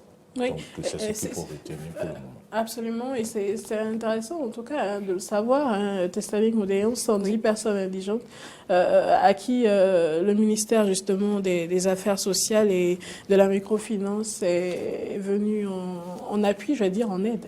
Oui, le gouvernement, à travers ce ministère, je pense, est en train de mettre en œuvre le volet social de son programme d'action parce qu'ils n'ont pas manqué. Sinon, le chef de l'État n'a pas manqué à toutes les occasions de rappeler combien il est important pour lui d'accompagner les couches les plus défavorisées de la population. Et c'est heureux de voir que ces personnes-là sont véritablement prises en compte, que ces personnes-là ne sont pas abandonnées. Et comme on l'a dit, on est à leur chevet pour leur apporter le soutien nécessaire. Maureen l'a dit, on ne saurait leur offrir, enfin, les 50 ou 100 000 d'enveloppe financière qu'on leur donne n'est pas assez pour une vie. Il faudra véritablement que ces gens puissent avoir la connaissance nécessaire pour investir et multiplier ces fonds-là. Mais quel est le processus qui est mis en place pour justement qu'ils comprennent, qu'ils puissent y arriver? Moi, je me pose la question, est-ce que ces gens sont moulés dans un système où on leur apprend à gérer ces fonds-là, ou les activités génératrices de revenus? Est-ce que ça va se passer comme il y a quelques années? On a vu des situations où les femmes ont reçu enfin, dans ces cas-là, c'était des prêts, mais dans le cas d'espèces, ce ne sont pas des prêts, ce sont des dons. Ils ne remboursent pas. Ces fonds-là sont là et ils l'utilisent selon leur bon vouloir pour sortir de la précarité dans laquelle ils se retrouvent. Mais quel est le processus ou le système qui est mis en place pour leur permettre véritablement d'y arriver? Est-ce que des systèmes sont déjà mis en place pour retirer ou bien pour intégrer ces gens-là dans les activités qu'ils feront? Il y a pas mal de questions autour de ce système. Le système est bien. Je suis heureuse de savoir qu'il y a désormais un système qui ne met pas les gens sous la pression de la dette, où on se dit je dois désormais de l'argent à l'État, parce que c'était ce qui se passait. Les femmes, vous les voyez devant des structures de microfinance où à la fin de chaque mois, on leur met la pression, elles devaient payer, ainsi de suite. C'est pas ça. Et moi, je suis déjà contente qu'on ne soit plus dans ces conditions-là. Mais derrière, quel est le système qui est mis en place pour suivre véritablement ces fonds-là mis à disposition de ces personnes? Comment est-ce qu'elles le réinvestissent? Comment est-ce qu'elles gagnent de l'argent autour? Il y a pas mal d'interrogations pour moi autour de cette démarche-là qui représente déjà un bon début pour sortir ces personnes de la précarité dans laquelle elles se retrouvent. Et plus on le fera, mieux ce sera pour notre État, parce que mieux les citoyens se porteront, et on a besoin du social justement, même si ce n'est pas le social où un hélico est dans l'air et les billets coulent à feu, quoi, comme on le dit. Mais c'est déjà une forme bien pensée de la chose, que de se mettre au chevet de ces populations-là. Les indigents, ça passe aussi à la télé, au cas où. Oui, Mauriaga. Oh là là, sacré Teslanik. Je voudrais aussi ajouter que selon le directeur départemental des affaires sociales et de la microfinance du plateau, il s'appelle Meda Folahan Latundi, et c'est bien sûr au terme d'un long processus de constitution, d'examen et de validation des dossiers que les plus nécessiteux sont retenus. Et donc, ce n'est pas qu'on descend dans une ville, dans un département et on dit, bon, lui, c'est un mendiant, il est dans le feu, c'est un indigent, viens, on te donne de l'argent. Donc, c'est des gens qui envoient le dossier, certainement des photos ou des renseignements qui puissent véritablement attester que ce sont des gens qui sont indigents. Et certainement que dans ce dossier-là, ils vont proposer, ils proposeraient leur plan, peut-être un petit plan d'affaires, si je peux le dire, pour permettre à ce qu'on les appuie. Parce que sinon, sur quelle base doit-on donner des enveloppes entre 50 et 100 000 ? C'est selon l'activité que tu veux réaliser et tu fais le plan et on voit que bon, celui-là a besoin de 50 000, celui-là de 110 000, l'autre de 100 000. Justement, c'est très facile de se retrouver dans ce système où on a un projet, on a besoin d'argent. Vous avez parlé du suivi, c'est très important. Voilà, c'est les femmes ou les hommes qui ont l'opportunité aujourd'hui d'avoir ces fonds. Derrière, la famille doit être mise dans le processus. Les enfants, l'époux, l'épouse, parce qu'après, ce sont ces mêmes-là qui reviendront pour dire il y a telle difficulté, les sous qu'on nous a donnés, il faut qu'on récupère dedans. Et après, l'argent disparaît. On n'a plus rien sous la main et on se retrouve à la case départ. On prendra toujours les mêmes et on recommencera. Ce sera difficile ainsi si on est déjà dans cette dynamique de finances inclusives où les populations à la base peuvent compter sur un certain soutien. Il faut derrière que cela puisse leur permettre de résoudre les vrais problèmes. Qu'on ne prenne pas les 100 000 francs pour aller payer la scolarité de l'enfant uniquement et se retrouver affamé, mais que les 100 000 puissent servir s'il faut aller acheter 10 mesures de gari au marché, revenir pour faire du galignan devant sa maison et vendre rapidement pour à la fin de la journée de 1000 francs passer à 1200 francs, économiser 100 francs. Tout ça, c'est de l'éducation financière. Et au-delà de l'étude des dossiers et tout, je pense que les populations ont besoin de cela, qu'on les éduque à mieux gérer les finances. On en a tous besoin d'ailleurs. Mais quand on se retrouve dans une situation où vous êtes considéré comme personne indigente, vous en avez peut-être un peu plus besoin. Parce que quand on a les fonds automatiquement, on se dit, bon, voilà, je fais ci, je fais ça. Mais est-ce que cela est à notre avantage? Autant de questions.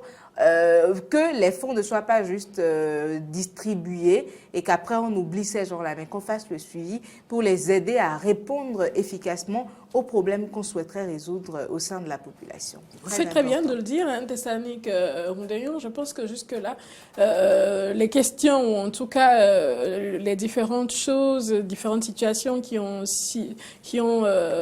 suscité pas mal de remous, justement, ce sont ces situations-là où des fonds sont octroyés.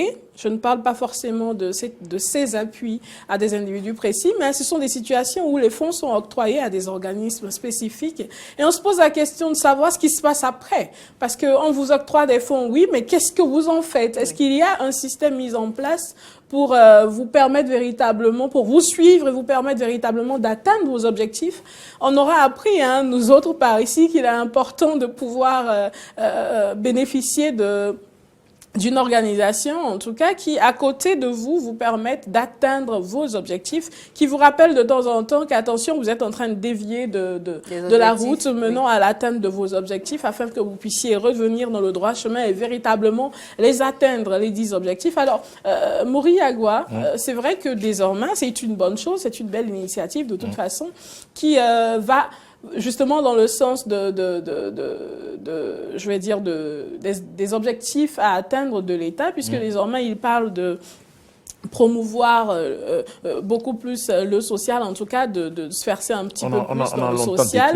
Oui, ça va. Qu'il n'y a pas suffisamment du social et tout. Bon. Désormais, ils le font, donc ça abonde dans ce sens-là. Mais la question que je me pose, c'est de savoir, un petit peu comme Teslanik Rondeyon, est-ce que selon vous, quelque part, un système est tout de même mis en place, un système de suivi, je veux dire, pour accompagner ces jeunes-là. Parce que l'objectif véritable ici, ce n'est pas simplement de les aider, c'est également de réussir à non seulement les aider tout de suite dans le présent, à travers ces enveloppes, mais surtout au-delà de ce présent-là, dans le futur, de leur permettre de faire en sorte que ces 50 000 ou ces 100 000 francs-là leur rapportent suffisamment d'argent pour qu'au quotidien, ils puissent survivre. Donc, ça sous-entend que cet organisme-là, c'est le ministère, je veux dire, est-ce qu'il s'agit du ministère? Oui. Le ministère des Affaires sociales et de la microfinance, qui ne reviendront pas encore d'ici 2 ou 3 mois pour leur octroyer à nouveau 100 000 francs ou 50 000 francs. C'est véritablement maintenant qu'ils leur tendent la main. Et il s'agira pour eux de faire en sorte que cette main tendue les aide désormais à sortir de la situation de précarité dans laquelle ils sont. Mais est-ce que vous pensez qu'il y a un suivi qui est fait pour permettre à ces jeunes-là, vous l'avez dit tout à l'heure, ils ont envoyé des dossiers qui ont été étudiés, validés et tout ça. Et probablement qu'au nombre des dossiers envoyés, ou en tout cas dans le contenu, il y a également des projets qu'ils y ont couché sur ces feuilles-là, des projets qui ont été validés et donc qui a favorisé leur sélection ou qui ont favorisé leur sélection. La question c'est, une fois que cette étape-là ou ces étapes-là sont franchies, est-ce que dans la continuité, dans la suite des choses, il y aura un système en place pour les accompagner? Ce serait l'idéal, vous ne pensez pas? Oui, ce serait l'idéal. Ça ne va pas manquer. J'avais constaté quand même que c'est une préoccupation qui nous tenait à cœur. Donc, tout de suite, j'ai déjà envoyé des messages pour voir quel contact on peut avoir au niveau de ce ministère-là pour qu'une personne ressource vienne répondre à cette question. Est-ce qu'il y a un système de suivi après? Je pense que si véritablement je peux arriver à dégoter un directeur ou un directeur départemental ou une personne ressource, je pense qu'on aura l'occasion qu'ils viennent ici nous expliquer si véritablement il s'agit de débourser l'argent et puis de tourner dos ou de faire un suivi pour savoir est-ce que véritablement la personne est les objectifs sont atteints, les objectifs sont véritablement. Donc, alors merci à vous, Maury Agua. C'est ce que je pourrais dire. Je ferai l'effort d'apporter ma contribution afin que cette réponse nous soit donnée. Merci à vous, Maury Agua. Chers amis, vous aurez donc la réponse d'ici à là. Merci également à vous. Merci Natacha. C'est toujours un plaisir de vous avoir tous les deux sur ce plateau. Beaucoup, il faut dire véritablement que le directeur, M. Latunji, l'a souligné. Les appuis en question répondent désormais aux soucis de l'État de lutter contre l'exclusion sociale et de promouvoir la solidarité nationale. Alors, c'est vrai, c'est beau. C'est très bien, c'est très noble, mais véritablement, est-ce que l'on aide ces différentes personnes prétendues, ou en tout cas dites indigentes, à atteindre leurs objectifs? C'est une question que nous nous posons, parce qu'il est bien de donner de l'argent, mais au-delà de ça, il faut également accompagner les gens à véritablement atteindre les objectifs qu'on se serait soi-même fixés. Merci à vous, chers amis, pour votre aimable attention, en tout cas en ce qui concerne le chiffre du jour aujourd'hui. À présent, nous allons parler humour rapidement, et on vous doit des excuses, on le fera tout à l'heure même, juste après ceci.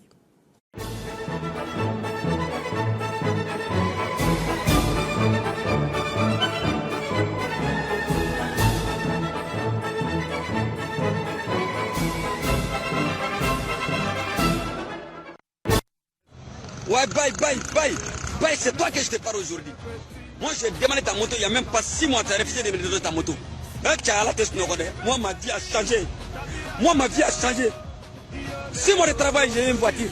Bye. Voilà ma voiture. Moi, j'ai pas besoin de ta moto. Je peux garder ta moto. Voilà ma voiture.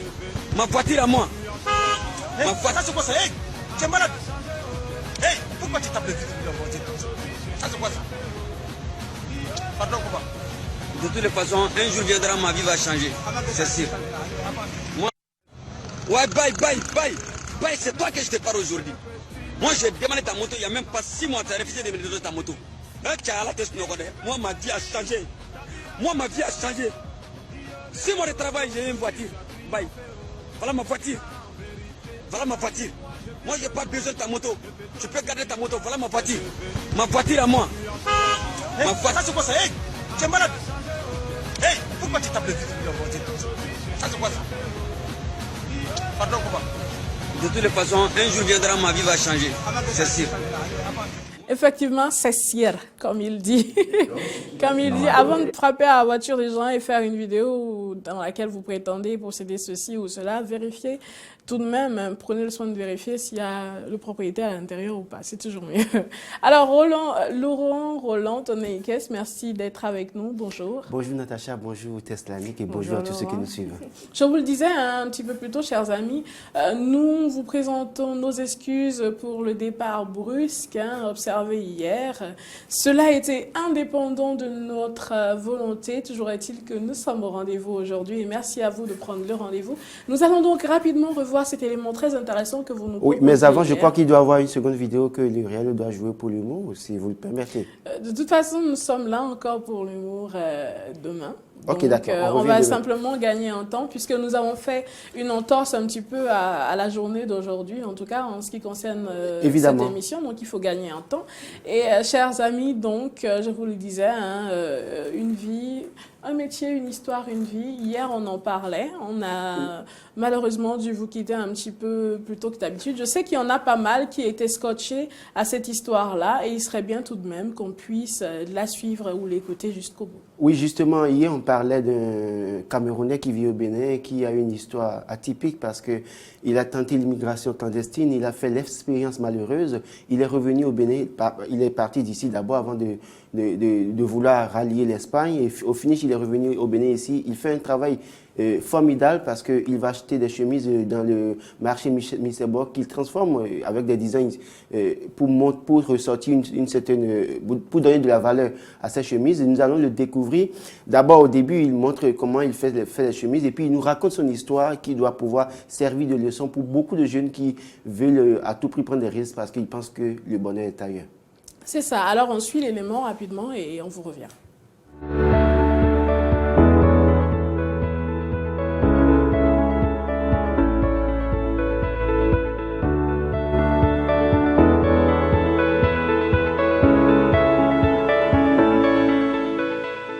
Déjà, une chemise comme celle-ci, c'est déjà un produit fini. C'est-à-dire quand j'achète les chemises au marché, après avoir fait le design sur la chemise, voilà, après avoir fait le design sur la chemise, nous passons à l'entretien. Et l'entretien est très professionnel. C'est-à-dire le dosage de l'amidon sur la chemise est calculé. Et le savon sur lequel nous lavons les chemises avec, ce sont des savons déjà très bien que moi-même j'ai eu à étudier et j'ai vu qu'avec ces savons, c'est très bien pour le vêtement. Après mes études au Cameroun, j'ai quitté le Cameroun pour une vie meilleure. Pourquoi? Parce que la politique de mon pays allait très mal. En passant vers le Nigeria jusqu'au Bénin. Alors, mon but, c'était quoi? C'était d'avancer et de devenir une personne dans la vie. Parce que j'avais horreur qu'on se moque de moi, que tu étais un enfant pauvre. Alors, je refusais toujours ça. Je ne voulais pas qu'on se moque de moi, que tu es un enfant pauvre. Et je voulais simplement travailler dur afin de devenir quelque chose dans la vie. Mais mes expériences que j'ai reçues durant ma vie clandestine, ça m'a apporté beaucoup et j'ai appris beaucoup de choses. Passant par le Nigeria, j'ai fait près de 3 ans à 4 ans au Nigeria. J'ai reçu certaines expériences. Après le Nigeria, je suis descendu au Bénin. Après cela, au Nigeria, je faisais de la musique. Je chantais. Bon, j'ai eu à sortir mon premier album en 2010. Après cela, ça n'allait pas toujours. Je suis arrivé au Bénin. Après cela, quand j'ai eu les moyens ici au Bénin, dans mes designs, la création des designs, création de mode et un peu de la pâtisserie, j'ai eu des moyens. Je suis reparti au Cameroun à la demande du visa pour aller en Europe, aller chercher les vêtements, aller chercher la friperie, redescendre avec et continuer dans mes activités. Malheureusement, quand je suis rentré au Cameroun, on m'a refusé le visa. Quand on m'a refusé le visa, j'ai toujours repris par la même route et décidé que je vais aller en Espagne, en France, en Europe pour aller acheter la friperie. Je suis requitté, repassé par la même route, Nigeria jusqu'au Bénin. D'ici le Bénin, j'ai pris mon visa d'entrée au Niger. Directement, je suis entré au Niger jusqu'à la frontière de l'Algérie et Niger. Maintenant, quand il fallait que je me mette un peu propre pour entrer dans le bus, pour ne plus ressembler à un clochard, parce que vraiment, nous étions vraiment trop sales, trop sales. Alors je suis rentré dans la douche pour me doucher. Au moment où je ressors, je constate que mes propres frères, là-bas, ils ont piqué mon jean. J'ai perdu tous les énoncés, l'argent, les sous, tout c'était déjà perdu. Je n'avais plus aucun sou. Alors, ce sont des gars, quand on était ensemble, qu'ils ont compris, on m'avait volé le jean. Ils ont essayé de m'aider, ils m'ont aidé jusqu'à nous sommes arrivés au Maroc. Arrivé au Maroc, j'ai récupéré mon passeport. Je suis allé à la banque, essayer de voir si je pouvais récupérer mes sous. Rien, je n'ai pas pu. Et j'étais obligé de foncer, comme tout le reste des migrés qui étaient au Maroc, ce qu'ils étaient en train de faire pour pouvoir entrer en Espagne. On partait tous ensemble à Mélina, à Nador, à Tanger, à Casiago, pour pouvoir escalader le mur, et rentrer à l'Espagne. Soit on passait par la guérite centrale à Mas. Et là-bas, les Camerounais étaient de leur côté, ils étaient amassés de leur côté. Les Nigériens de leur côté, les Sénégalais de leur côté, c'était réparti. On ne pouvait pas se mélanger parce qu'on ne se comprenait pas. Alors, quand il fallait qu'on parte à la frappe, on appelait ça la frappe à la clôture pour escalader, on allait à près de 1500 personnes jusqu'à 2500 parce qu'il fallait que nous devions être en masse. Et quand nous sommes en masse, les chanceux vont rentrer. Alors, quand on partait à la clôture pour pouvoir escalader, c'est chacun pour soi, Dieu pour tous. Avec les filles de Babelair, et la sécurité marocaine sort, la sécurité espagnole sort, et maintenant, tous les émigrés, nous sommes en train de courir, chacun se lance sur les grillages des fils barbelés, on grimpe jusqu'à de l'autre côté. Ceux que la sécurité récupère. Ceux qui finissent par rentrer, rentrent. Mais la sécurité espagnole et marocaine sont très très fortes d'ici que et dans 1500 ou bien 2000 émigrés qui sont en train de vouloir escalader le mur, au moins si c'est trop, 100 ou 200 personnes peuvent entrer. Parfois, personne n'entre. Ils réussissent à récupérer tous les émigrés et ils nous rejettent encore dans la ville de Rabat. Et je me rappelle très bien que le roi du Maroc avait donné la liberté à tous les émigrés d'aller faire des papiers gratuits sans payer les sous. Donc chaque fois, parce que j'ai fait près de 1 an et demi à 2 ans au Maroc, chaque fois quand je partais à la clôture, à la frappe, moi je constatais plutôt que mon but n'était pas d'aller grimper sur la clôture et de rentrer en Espagne. Mais je constatais plutôt que quand une personne était en situation difficile, il fallait que j'abandonne le chemin que je suis en train de vouloir faire, escalader, et je dois m'occuper de cette personne qui est en train de souffrir. Pourquoi? Quand la sécurité venait, ils lançaient des bombes lacrymogènes sur la clôture. Quand ça te prend, tu es étouffé, tu quittes de là-haut, tu tombes, et quand tu tombes, on te récupère. Parfois, on allait là-bas vers 4h, 5h. Et quand la police n'est pas encore là, ils frappent et peut-être parce que beaucoup de personnes mouraient sur le champ, même par la déviation à la mer, beaucoup de personnes mouraient aussi par la mer. Et moi, je me réalisais que quand une personne est en train de se noyer, je vais simplement vers la personne, j'essaie de le sauver et je le ramène au bord. Il y avait des enfants, il y avait des femmes qui portaient les bébés au dos et qui partaient grimper par la clôture. Certains passaient sur par l'eau. On gonflait les petits vaisseaux des roues des taxis. On porte ça. C'est là, ça pouvait nous protéger un peu parce que ce n'était pas la sécurité totale. Beaucoup avaient ça, mais ils mouraient. Pour nous permettre de traverser la petite chute à la barrière et rentrer en Espagne. Alors, quand moi je constatais qu'il y avait des femmes qui partaient avec les bébés, et beaucoup de bébés mouraient aussi, j'ai eu à rencontrer une sœur camerounaise là-bas, vraiment que j'avais les larmes aux yeux, et j'ai dit à cette sœur que non, tu n'iras plus avec ton bébé à la clôture. Moi, je vais faire la déportation volontaire uniquement pour ton bébé, pour rentrer avec ton bébé, si tu vas me confier cela.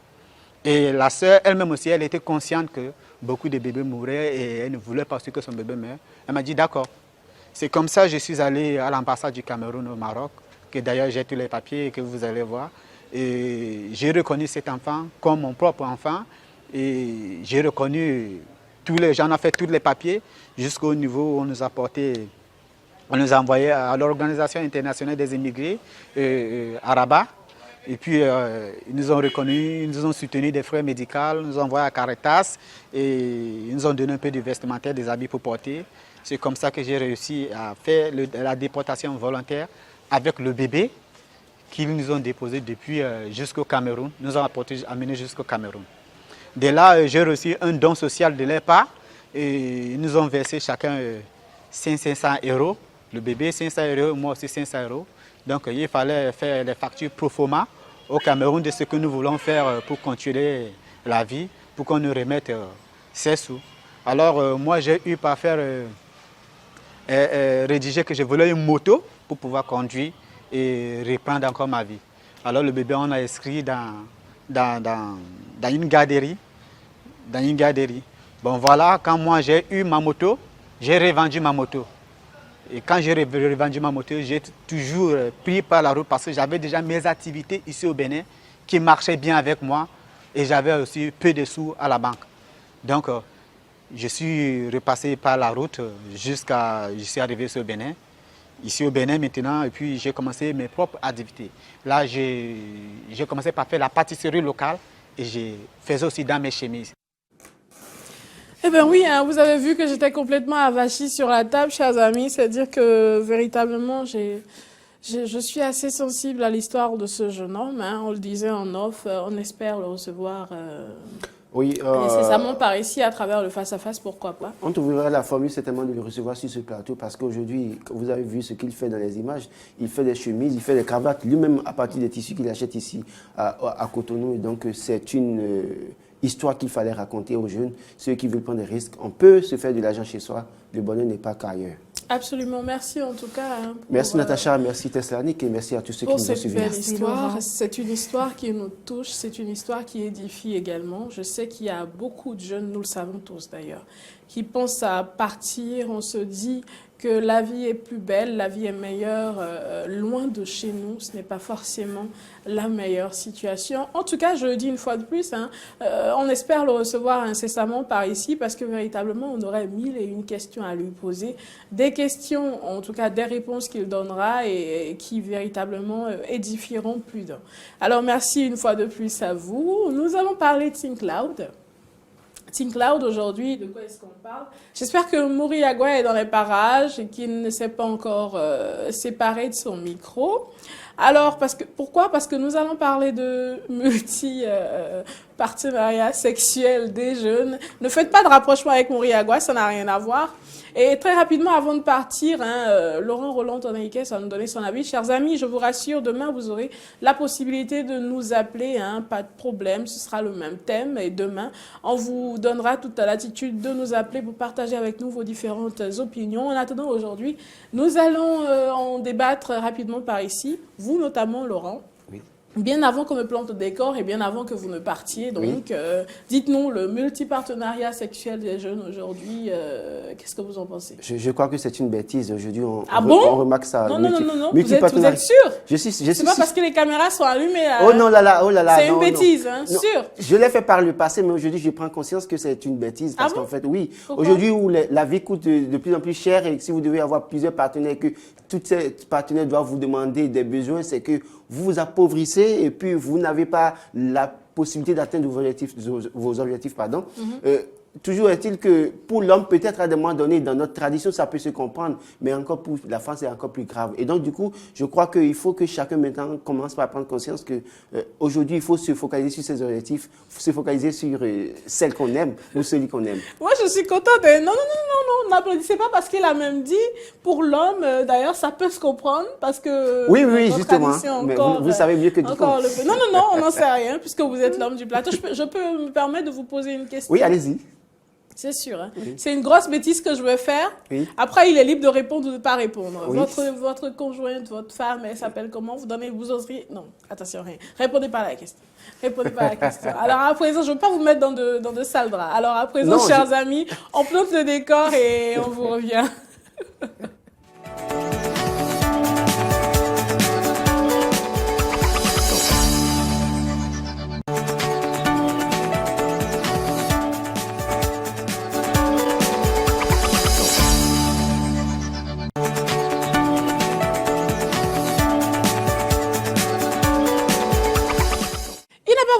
partir, hein, chers amis. Il a voulu nous donner la réplique. Eh bien, il est là, mais je vous prierai de ne point répliquer, de ne point répondre. Oh non, non, je ne suis pas là pour répliquer, mais pour comprendre, pour aborder dans le même sens que j'avais commencé. D'accord.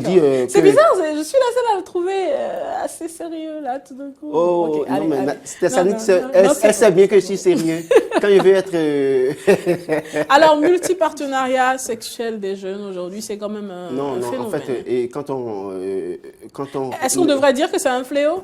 C'est un fléau de nos jours. Ça, il faut l'avouer. C'est un fléau de nos jours. Vous avez des filles qui n'ont pas de gêne à vous dire il vaut mieux avoir plusieurs sources de revenus. J'ai mon chic-chèque-choc. Oui, voilà, qu'il faut avoir plusieurs sources de revenus. Et il y a aussi ces jeunes garçons qui pensent que oui, il faut être avec Natacha de l'autre côté, Thessalonique de l'autre côté. Certainement pas. Bon, c'est un exemple que je donne. Pas vous nécessairement. Une même personne avec vous deux. C'est la fin de la personne. Quoi. Non, de toute façon, non, je sais que vous êtes des rebelles, donc il faut prendre le risque que d'être avec vous. Nous ne sommes pas rebelles. De toute façon, c'est une manière de parler. Nous sommes des enfants bénis de Dieu, quand même. C'est un fléau aujourd'hui qui s'observe beaucoup plus du côté des jeunes filles. Ça, il faut l'avouer. Parce que oui, parce que les jeunes garçons, si tu es homme et que tu dois avoir plusieurs partenaires, c'est peut-être des hommes mariés qui ont des partenaires derrière, dehors. Dans ces cas-là, on parle de polygamie simplement. Polygamie. On parle de bureaucratie. On parle de polygamie officieuse. Parce que si tu as une maîtresse, ce n'est pas officiel. Donc, mais si tu as plusieurs femmes, on peut comprendre. Mais aujourd'hui, c'est des... C'est pas un fléau dans ce cas-là. C'est bien sûr un fléau. Si c'est la polygamie, c'est pas un fléau. Mais quand vous avez des maîtresses... Quelle est la différence entre le multipartenariat, justement, sexuel des jeunes et la dite polygamie? Quelle serait la différence? La différence, c'est que de l'autre côté, ce n'est pas officiel. De l'autre côté, c'est officiel. Au niveau du multipartenariat, c'est que la fille ou le jeune garçon a plusieurs copines et il s'amuse avec les filles, il en fait ce qu'il veut. Par contre, l'autre, au niveau de la polygamie, il est officiel. On sait que c'est sa femme, sa première femme, sa deuxième femme, sa troisième femme. Et donc là, c'est officiel, c'est connu de tout le monde. Et l'autre côté, il y a les maîtresses qu'on ne connaît pas. C'est ça, je dis ça, c'est un fléau, par exemple. Si vous voulez prendre une seconde femme, prenez-la et assumez. Si vous ne voulez pas prendre, c'est vrai, il y a des femmes qui sont consentantes, qui acceptent ça. Je ne les accuse pas. Mais au-delà de tout, quand il y a un problème, c'est que c'est la femme qui est dans cette position qui perd tout. Bon, maintenant, parlant de multipartenariat des jeunes, je crois qu'au niveau des filles, ça s'observe. Il faut avoir le courage de le dire. Nos jeunes sœurs, moi j'ai eu la chance de discuter avec beaucoup de jeunes sœurs qui n'ont pas de gêne à me dire, mais écoute, lui seul ne peut rien me faire et pour le moment je ne suis pas prête à m'engager pour me marier. Donc du coup, mais il arrive parfois que ces filles sont engagées avec un homme, on les connaît officiellement, mais qui se permettent de mener une seconde vie. Et donc aujourd'hui, je pense que c'est un fléau. Il faut éduquer suffisamment les jeunes sur cette question pour leur dire, écoutez, vous prenez des risques. Parce que j'ai vécu une situation avec un ami qui était avec une fille. Et la fille avait un copain officiel connu de ses parents. Mais la fille avait eu un rapport sexuel avec son copain officiel la veille, je crois, de sa période d'ovulation. Et le jour de l'ovulation, elle aurait eu un rapport sexuel avec son copain de dehors, qui n'est pas connu des parents. Mais elle est tombée enceinte. Elle tombe enceinte, le copain officiel est informé, il est content. Mais après analyse, il se dit, mais ce n'est pas moi. Et la fille est retenue voir le gars. Elle a retenu voir le gars et elle a accouché finalement, mais la fille, l'enfant ne ressemble en rien à celui à qui on est. Donc au fil, aujourd'hui, ça pose un problème entre le copain officiel qui était là au départ et le gars. Donc du coup, quand vous avez plusieurs partenaires, que cette situation arrive, vous êtes embarrassé, vous êtes en difficulté. Il vaut mieux se focaliser sur un homme. Si vous ne l'aimez pas, quittez-le. Ça me rappelle, Thessalonique Odéon, cette histoire quand même qui a pas mal défrayé les chroniques. Ça s'est passé du côté du CNHU par ici. Ça se serait passé du côté du CNHU où cette dame-là est allée accoucher, vous savez, elle avait... plutôt du CHUMEL. Du CHUMEL, oui. Elle est allée accoucher et c'est justement là que les deux différents papas, puisqu'elle a fait croire aux deux différents hommes qu'ils étaient les auteurs de la grossesse et c'est là justement qu'ils se croisent. Une femme qui vivait même maritalement et qui avait déjà 2 ou 3 enfants avec son mari. Multipartenariat sexuel. Bon, là, on est dans le cas spécifique des jeunes, puisque vous l'avez spécifié. Je pense qu'il a pas mal, Dessalines Goudéon, il a pas mal brossé quand même l'aspect physique des choses. Moi, ce qui m'intéresse toujours, c'est le côté spirituel des choses, parce que je crois fermement que le spirituel est le maître du physique. Et donc, ce qui m'intéresse, Dessalines Goudéon, c'est de savoir quel est véritablement l'impact spirituel ou quel sera l'impact spirituel du multipartenariat sexuel. Quand on sait déjà que le seul contact sexuel avec une seule personne représente un lien spirituel fort que vous nouez, à coup sûr, on peut s'attendre à tout ce qu'on peut ramasser, si on peut le dire ainsi. Quand parce que c'est un échange quand même. Oui, c'est quand on est dans un système de multipartenariat sexuel. S'il faut passer de Jean à Jacques et aller à Pierre et ensuite Paul, on ne peut pas s'attendre à avoir que de bonnes semences, justement, on va le dire comme ça, parce que les personnes avec lesquelles vous vous mettez, avec lesquelles vous entrez dans un contact sexuel, vous n'avez pas forcément conscience de leur identité spirituelle. Je le dis comme ça, pas pour parler, pas pour évangéliser et tout ce que vous voulez, mais je pense que ce sont les basiques des informations que nos parents nous donnent avant de nous laisser libre cours à nos choix quand on commence à grandir. Se mettre avec plusieurs hommes, se mettre avec plusieurs femmes.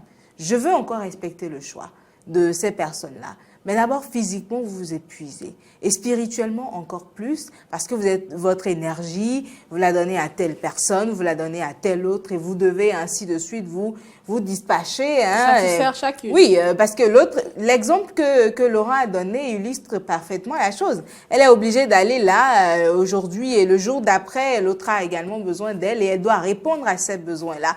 Et aujourd'hui, elle n'est plus la seule à subir les conséquences, mais elle le fait subir sans le savoir à l'enfant qui est venu au monde aussi. Parce que l'enfant grandira avec ce traumatisme-là. On vit dans une société où les gens, ils prennent le plaisir de vous rappeler d'où est-ce que vous venez. Cet enfant grandira peut-être sans savoir qu'il a eu des difficultés de paternalité et tout ce qui va avec. Mais à un moment ou à un autre, dans son histoire, les gens prendront le plaisir de lui dire, à une époque ici, toi, on a vu ta mère, on connaissait même pas ton père.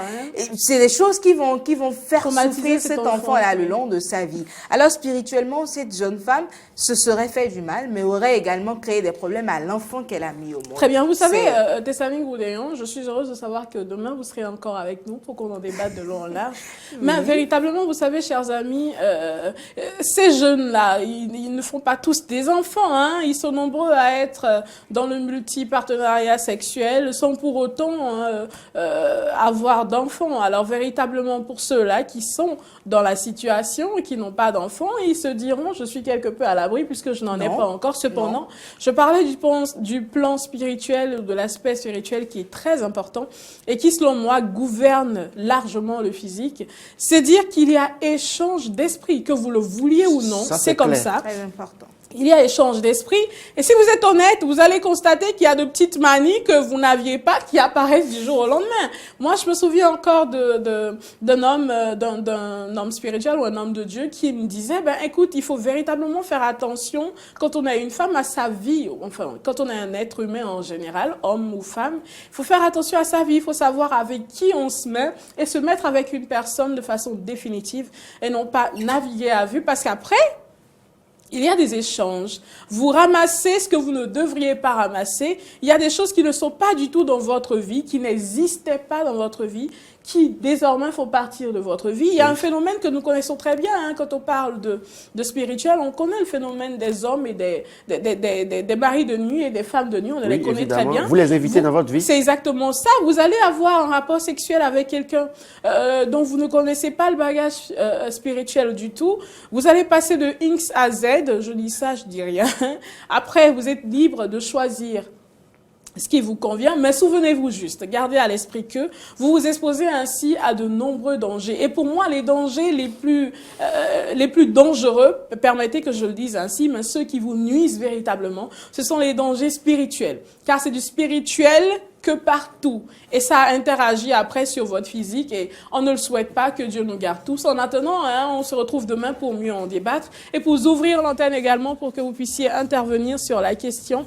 On vous dit merci de nous avoir accordé votre aimable attention. Merci Tessani. Merci Natacha, on se retrouve demain. Absolument, merci également merci, à Natacha, vous. Merci Laurent Roland, Tessani.